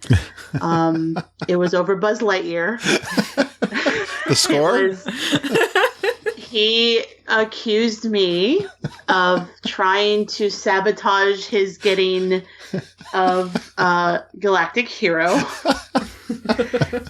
Which I then did the absolute most cliche thing, and I hate it, I got off the ride and I said, I'm done. We're done. This trip is done. We're going home. Oh, no. Yeah, but, it really, just because you're related to them doesn't mean you're going to want to travel with them. I know that we all have it in our head that we want to have this kumbaya, the Disney commercial, we're all hand in hand, grandma, grandpa, the grandkids, skipping down Main Street, hugging Mickey. I hate to be realistic and tell you that's not going to happen unless you pay like $1 million to Disney for them to close the park for you to do that. And at which point, hi, can I be a part of your family? Something like I've told Peter's parents, I know that the time is going to come that they're going to want to do the big Disney trip with their other kid and their other kids' kids and all that stuff.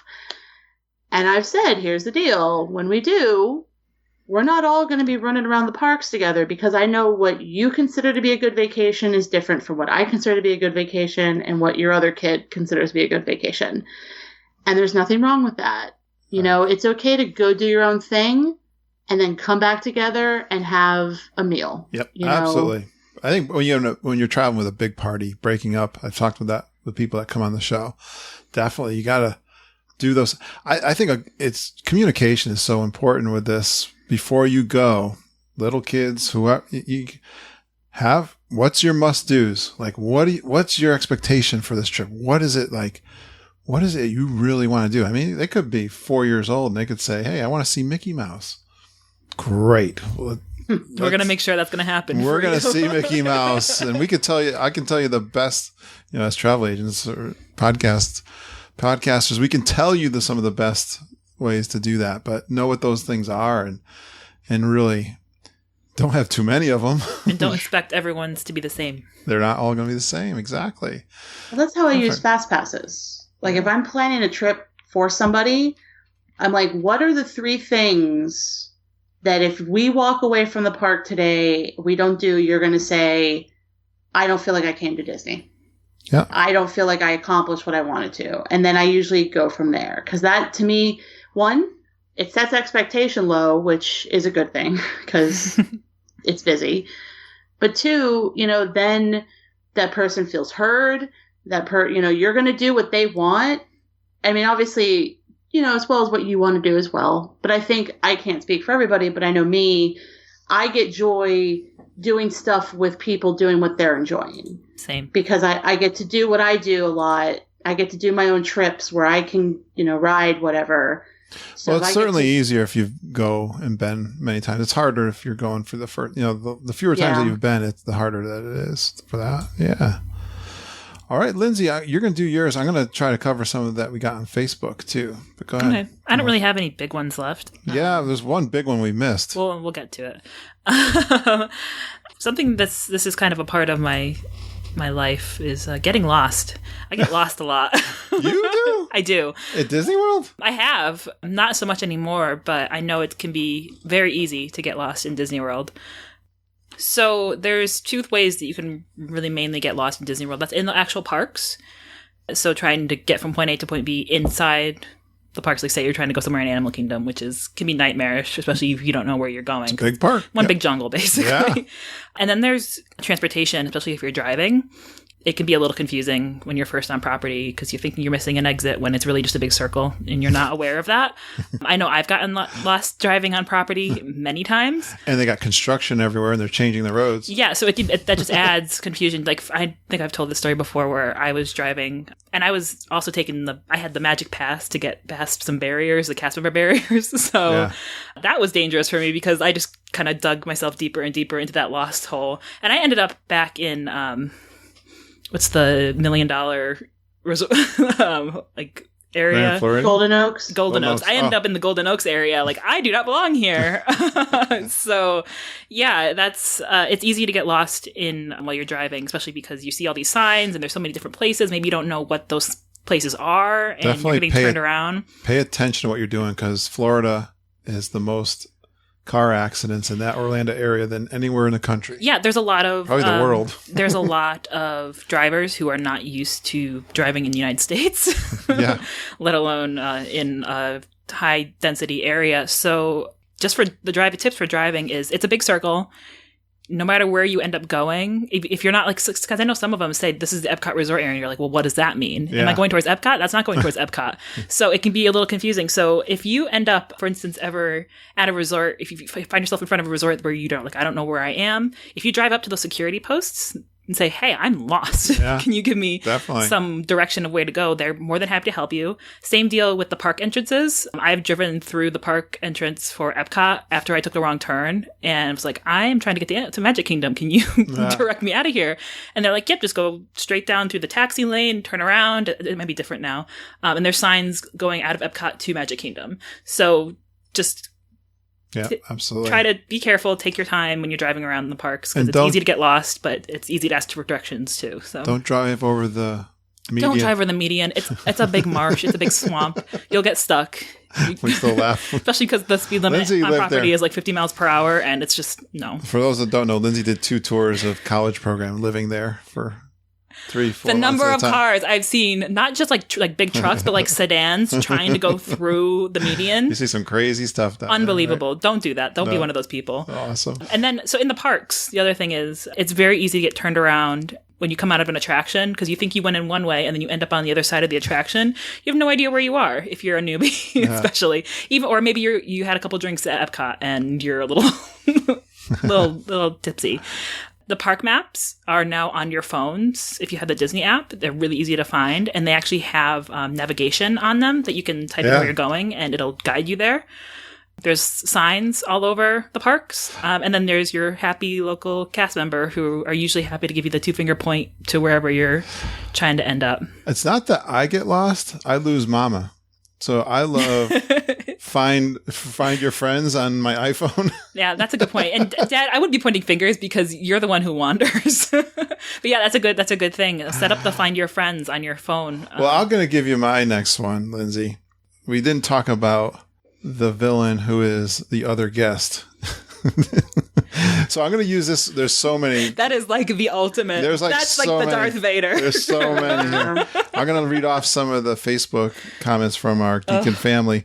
But I was having a conversation with my friend Melissa, who rides the bus with me too. I told her I was doing the show tonight with you guys, and she gave me a bunch of hers too. But what you made me think of is when I have issues anyway. I know I have issues. So, I have to work on myself. Like patience. Like patience. Kindness. And people frustrate me. Be Cinderella. Like, especially in crowds. The one that really cracks me up now, I have fun with it now because I'll be walking along and I'm following Mom and Judy. Judy has her scooter and she takes off. Like, there's no hope for Judy.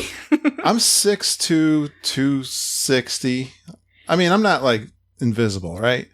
But people cut me off all the time and I lose Mom. I had a scene I was recording too, and we had just gotten off of the swirling saucers and my phone, I was doing Facebook Live. My phone overheated. I didn't know. I thought my phone was broken. I didn't really realize it. It overheated. And so I had no Find My Friends. And it was crowded in Toy Story Land. I don't know where they went. I thought they went to the bathroom, but I lost them. I mean, I got cut off. Like this crowd just like separated us. They separated me from my family. And then I realized, oh no, I don't have my phone. I can't call them. I can't find friends or nothing. So, dun, dun, dun.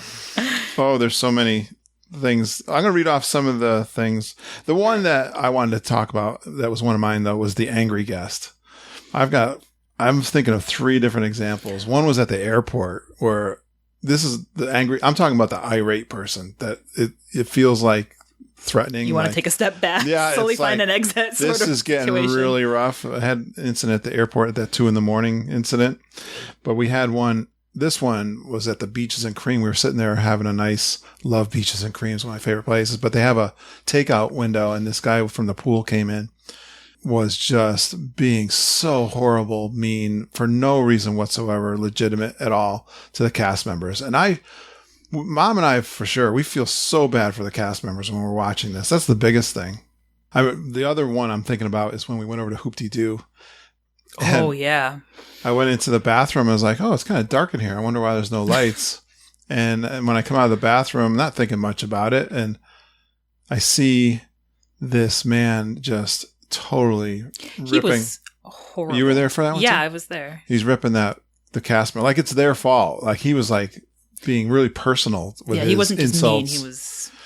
And so when that guy left, and we're like, oh, wow, we're not going to be able to Hoop-Dee-Doo. It's kind of disappointing, but oh, wow, I might be able to go do. Little did we know. We're Sure, go do the luau. I've always wanted to do the luau. We'll set That's that. why the guy was mad. He knew what was coming. Yeah, maybe he had some foresight. No, he didn't know about the luau. He didn't know where he was going to eat. That's one of the reasons he was mad. But I was like, oh, this is awesome. We're going to do the luau. And Mom gave the cast member a big hug. He says, I feel so sorry for you. You didn't have to take that abuse from that person. And like that. And then I got lots of stories from the luau because we had a funny night there. And that's all we left with was stories. Yeah. Oh, yes. There's so many stories about the bad guests. Let me read a couple of these from the... So Rachel Wright says, I think we talked about this, the gotta do it all mindset. Mm-hmm. Didn't we talk about that already, I think? Yeah. It's setting Expectations. Yeah. And let's see. Kelly Armstrong Reese says, how do you beat the grumpy in your group? Leave them at the hotel. Yeah, I was going to say, let them take a nap.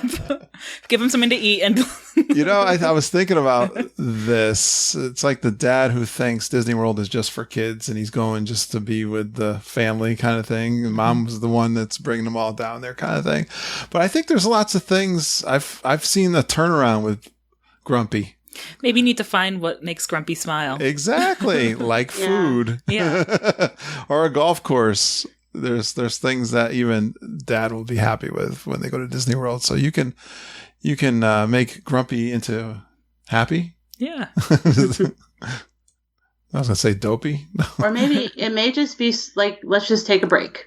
Yeah, absolutely. Like let's just pop into this Let's lounge, quick service, whatever, and get a drink and hang out for a few minutes in the air conditioning. Because sometimes people, men and women, won't, say that they need a break because they don't want to feel like, that they're slowing the party down. But if you, as the quote unquote leader, say, hey, you know what, I need a break, then it almost makes it okay for everyone else to admit, okay, I need it too. Yeah. That's right. And I love breaks. I don't think I love a good sit. some of the adults don't realize the culinary experience that Disney World is, and adult drinks, and just a variety is amazing in the atmosphere of the lounges. They just do a fantastic job. And if one thing big part of our experience. If one thing doesn't appeal to you, there's definitely something else that will. Absolutely. So don't get bogged down by one bad experience. Susie Rotink, let's see. She had a bunch. She talked about the money here. Oh, especially when the crowds were unexpectedly high. Yeah, you got to have those crowd strategies for sure. That's a whole episode on that. There's someone here talking about Tony Tovar sticking to the budget, Holly. So you hit that one on the head. You answered that one from already. Taking inexperienced, this is from Madison Shove, taking inexperienced Disney goers with you and having to remember not everyone is okay with skipping stuff if the lines are too long. That's an interesting one. Yeah. Yeah. That goes back to those expectations. Yeah. But I mean, if they insist, if like, let's say you went by like the Jungle Cruise and it had like a 60-minute wait and that person was like, I want to do this. And you say to them, hey, it's going to probably be a little bit over an hour. Cause I always overestimate most of the wait times. Mm. And if you're okay, it's not an air conditioned queue. And if you prep them and they're still like, no, I want to do this. All right. At least then you can chat in line with them or whatever, just as long as you go in. Cause then if 30 minutes in, they go, oh, why are we here? That's when you go, hold on, let me pull out the papers from our conversation 20 minutes ago. The receipts. Pull out those receipts. Kelly Carr is a good one. You're staying at All Stars and you've just learned that the Pop Warner Cheerleading Championship week is on. Oh, that's like one of my worst nightmares. Oh, yes. It's another other guest sort of situation. The Brazilian tour group week is how old are the girls? 14 years old? You practice Cinderella's mantra. Have courage and be kind. Whatever bus they get on the opposite. Yeah. Yeah, don't make sure you get in front of that crowd before they get on Space Mountain, because that happened to me. I was like, Mom, I'm like calling her. They're coming. It's like I can see the green it's like flag. The wildebeest going from in Lion King. You can see them coming over the horizon. They're kind of taking their time, so if you hurry up, we can beat the entire country of Brazil. At least all of their 14-year-old girls.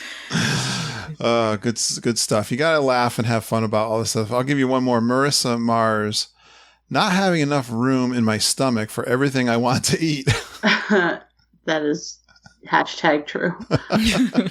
Right? Boma is one of those places. How many soups do they have there? How do you taste everything at Boma? And yeah, you gotta like power eat. Well, that's when you literally get a taste of everything. Like I learned, I've been moving away from buffets just because personal life change, I guess. When I have gone, like I can't get big plates. I just get, just a little taste of everything. And then if there's something that I want more of, because I would fill a plate up and then I'd be like, oh, I guess I gotta go eat more. Well, guys, thank you for indulging me in the villains of Walt Disney World. We are a positive podcast, but you got to set those expectations. You got to know these villains that are out there, and you got to know that you're the hero. We're the guide, and we can get you through that. And usually in a good story, the hero prevails. That's right, Lindsay. The hero, I'm confident the hero always wins in the end. So you will be able to conquer all of these villains, and you will we always have a good time.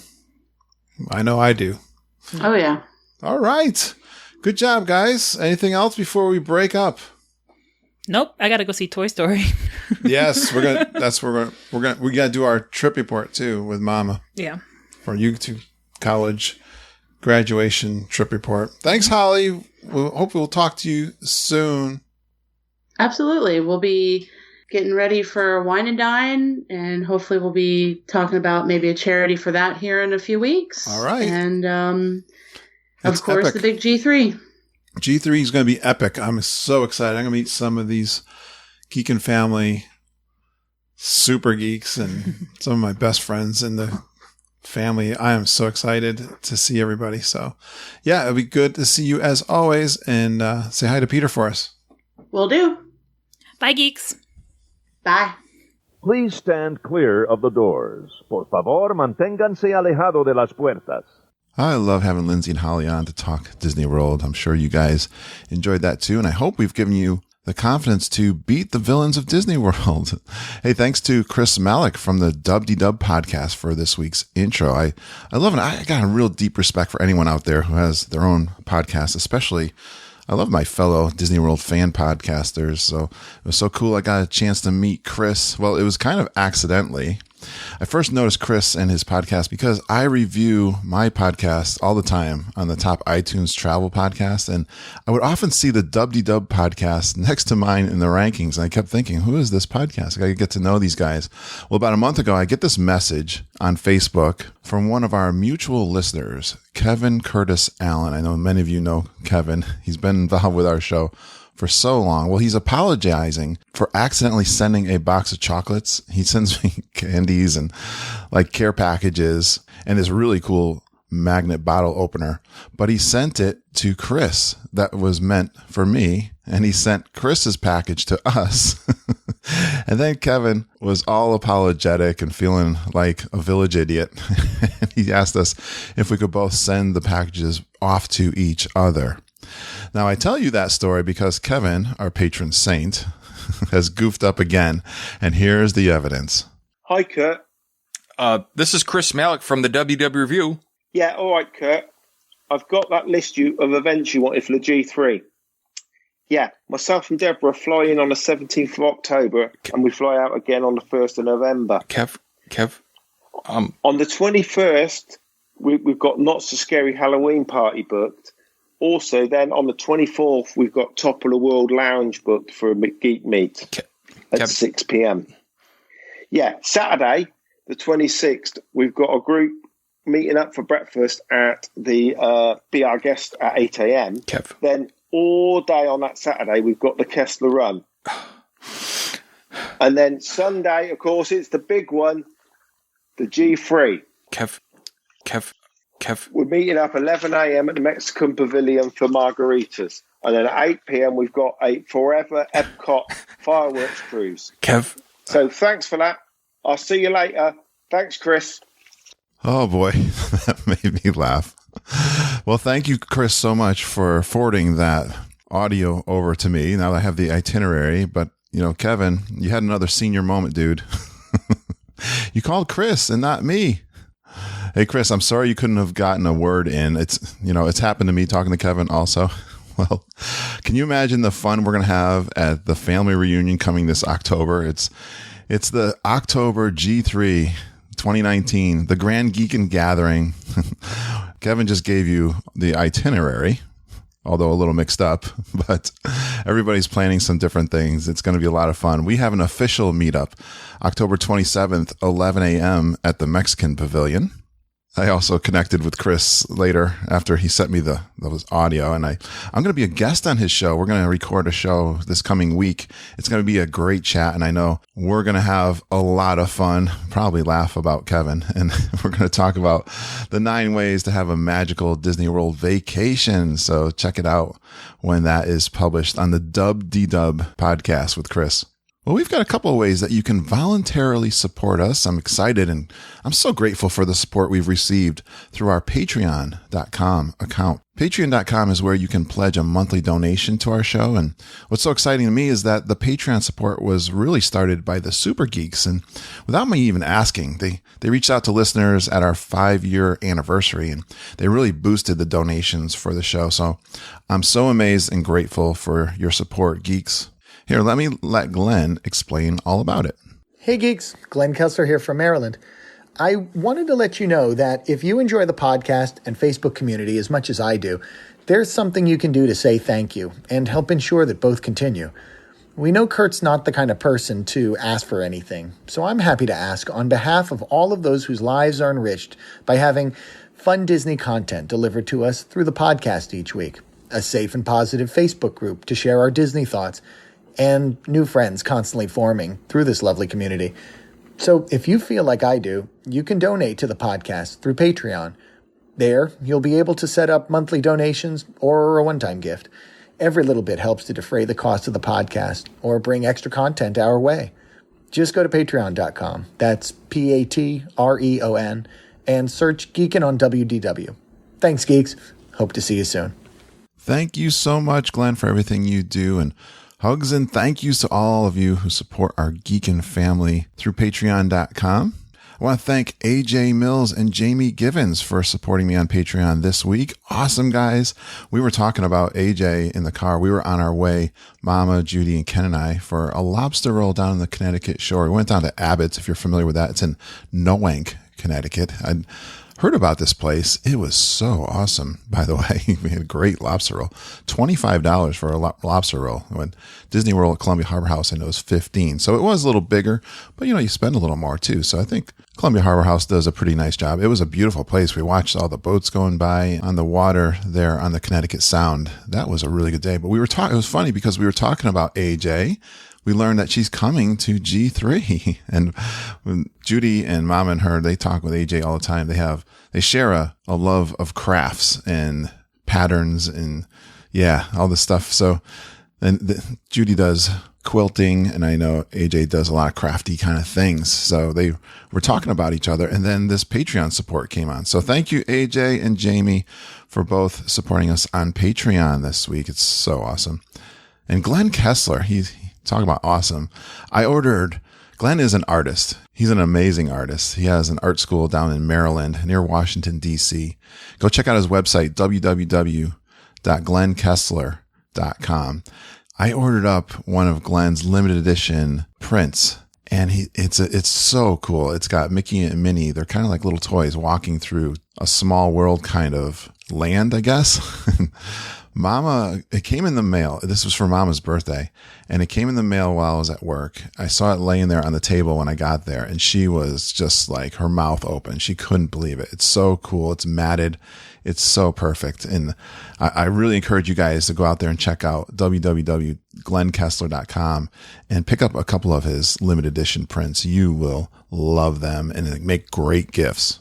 Well, each week we share awesome tips for your Disney trip planning, but you can instantly gain that advantage by booking with Mama, Auntie Judy, EJ Cruz, or Jennifer Galambos, and you can email Judy and Mama at travelingtiaras@gmail.com. You can find EJ and Jennifer on their Little Dole Whips Facebook page. We are authorized Disney planning agency through Fairy Tale Concierge. Boy, the big news this past week has been the discount packages that Disney has released. It's first started with the Visa cardholder package and then a free dining plan, which is always popular. They have an annual pass holder plan. And now we also found out they've got another one called the Festive Fall Family Package. When we see these packages come out, we immediately start looking at our clients to see if we can get them a better deal. We were in contact with Heather Wells this week, and we saved her $700 on her December trip that she already had booked. And Heather, thanks so much for trusting us, because you had to cancel your reservation and rebook with us to get that deal. And I know there's a little bit of paperwork to do on your end for this. And thank you so much. And I had such a fun conversation with Heather. We were just going over a lot of stuff. She had asking me about the podcast. She's a big fan of the podcast. But that is something that the travel agents and Mama and Judy, Jennifer and EJ can do for you guys when you're booked with us. We will look out for your best interests. Absolutely. They do this on a regular basis on follow-up Fridays.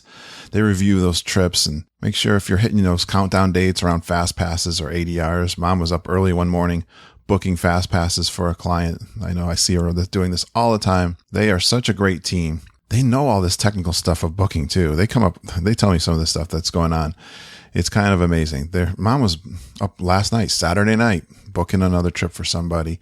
So they're working all kinds of different hours to get I know she was working with Rob Madeira. He's on vacation down in Disney World. And this little tip here, she saw a discount on a meal plan for them. And by the time Rob got back to us, it was pretty fast, within 24 hours, but that plan was already gone. Some of these discounts, they come and go really fast. We'll keep looking. And I think she ended up finding something else for Rob. But yeah, you really got to move on them fast. Another one I like to tell you guys about is the bounce back deals that Disney World runs. You can call them before midnight of your last day on your trip down in Disney World. Those are usually pretty good discounts. And the other thing about those, if you're new to the podcast and you've already booked a trip, but you haven't paid in full and you just booked it within 30 days and you'd love for us to be your guide, you can transfer that booking over to us, including those bounce backs. And we love it when you do. And then we can be your travel agent and we will help you plan your trip. You know, I was having a great conversation with Heather. She's a good planner herself, but she picks up things at the podcast. She'll be talking to Mama or Judy and she'll hear something, just another one thing to enhance their trip. And I love it when you guys trust us with your travel plans, and we love working with you guys.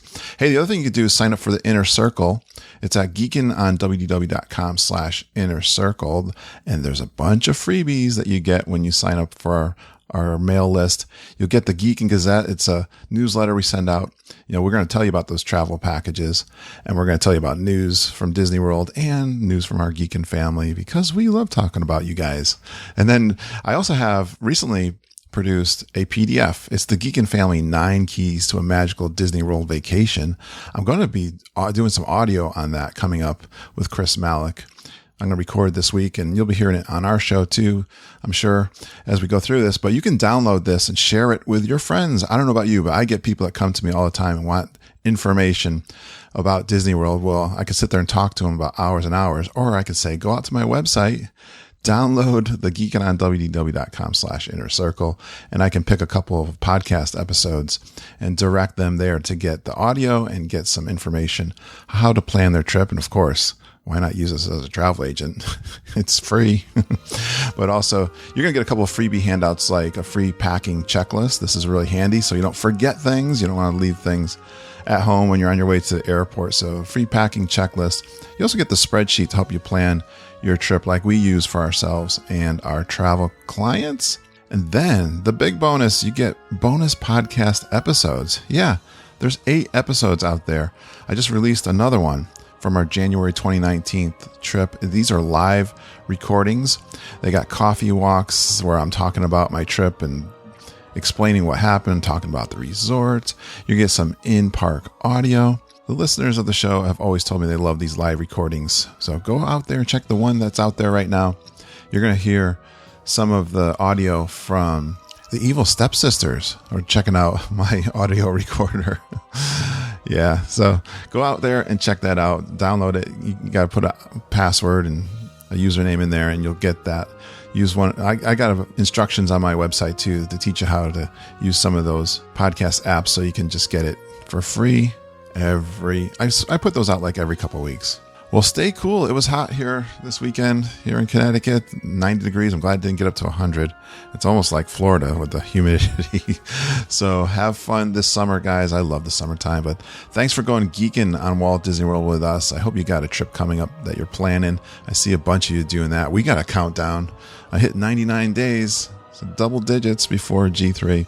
Hey, we really appreciate you listening and geeking with us every single day. We love you, geeks. Have a magical day, and I hope all your dreams come true.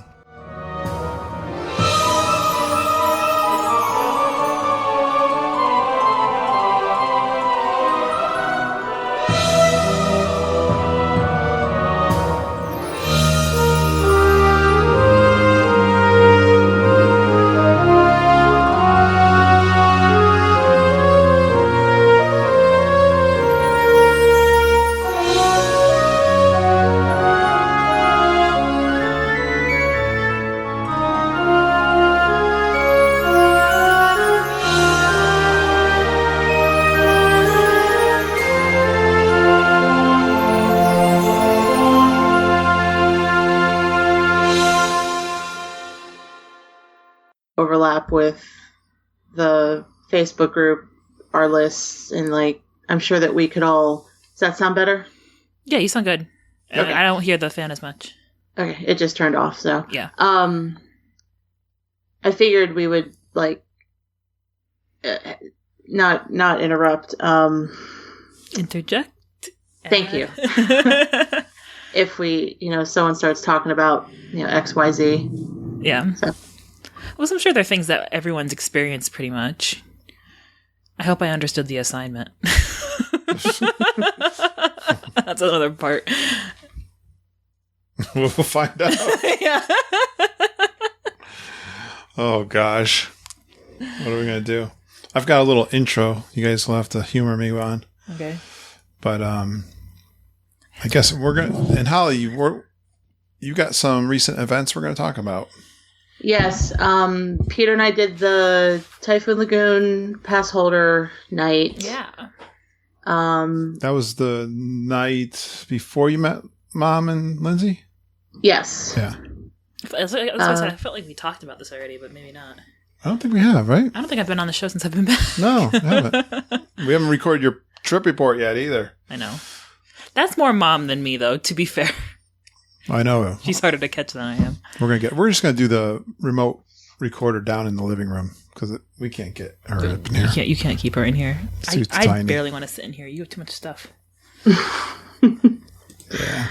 And then when we went and saw Chris, we did Subdue stuff as well. So awesome. Let's do it. First, you're not the first competitor from the Team Veggie, are you? Lindsay? Huh? I got my note. I always copy and paste from before to get your intros. All right. You don't have it memorized by now? No. That was a long one. Yeah, it was 45 minutes of just Holly stuff, so...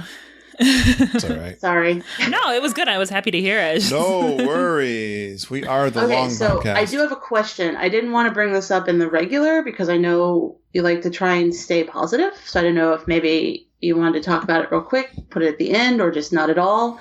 Have either of you seen the Disneyland fight that happened? No. What is that? Yes, it was on the national news. What happened? Yeah, it's pretty awful. It is bad. Oh my gosh, what happened? This guy beats on 3 women in Toontown. Well, they're all family members. Yeah. They're all well, at least they knew each other. Yeah. I mean, it doesn't make it much better, but at least they knew each other. No. Well, the thing, I almost brought it up during the show, too, because, I mean, they obviously have issues before they ever got to Disneyland. Yeah, I was like, that didn't just come... I don't think that was, spontaneously, there's something else going on. There gotta be, I mean... Yeah. And you gotta do it in Toontown. Yeah. I think it's the mom. Like, there's some older, I would call her grandmom. I can't really tell. She's not, she's the older of the, she goes down pretty hard. Yeah, it's not pleasant to watch. The reason I say, so I don't know if you know this, I used to be asset protection at Walmart. So I used to be an undercover person who stopped shoplifters. Mm-hmm. Oh, okay. And the thing that I was getting frustrated with is seeing people online who watched the fight and then were puffing their chests out saying Disney should have done better. If I was there. And I just wanted to say a few things on this. Yeah. One, under no circumstance should a non-security or apprehension trained cast member get involved. Yeah. They should never put themselves in between, because if they get hurt, it's not like Disney's going to just be like, oh, okay, yeah, we'll help you. Like, you are not trained for that. You could escalate it too. Yes, you are supposed to call management immediately and try to keep guests clear of the fight. Like, that is... Yeah, I was thinking they could... usually there's... if we brought this up during the show, I was thinking of this too, Holly, that, it's not just security, but even a janitor, a lot of people, a lot of cast members are there, and they can get security there. Yeah. Right, but they still shouldn't put themselves... No, but there was a janitor in the video, and I saw people, I'm like, why didn't he do anything? The most he can do is call. That's it. That's all that he should do. No, they need security. That was a police situation. They needed, if it was Disney World, it would have been Orange County Police should have been there. Mm-hmm. If you're a guest, do not intervene. Right. Because I know, trust me, I understand, like, it's hard because, we don't, unless it is just like life-threatening, absolutely just horrific. Yeah. Like, because if, let's say, you guys, I see you two in a fight at Disney, and I jump in and you clock me, now I can sue you. Or if I hurt you taking you down, you can sue me. Yeah. Yeah. Like, I know it's hard, but, again, and another thing, if you are a guest, don't call 911. Like, if everybody starts calling 911... it's just going to clog up their switchboards, and I promise you, somebody from the company has already done what they needed to do. Yeah. Yeah. And then if you don't see a CM, find a CM immediately. And then if a cast member or management asks you to leave, you need to leave.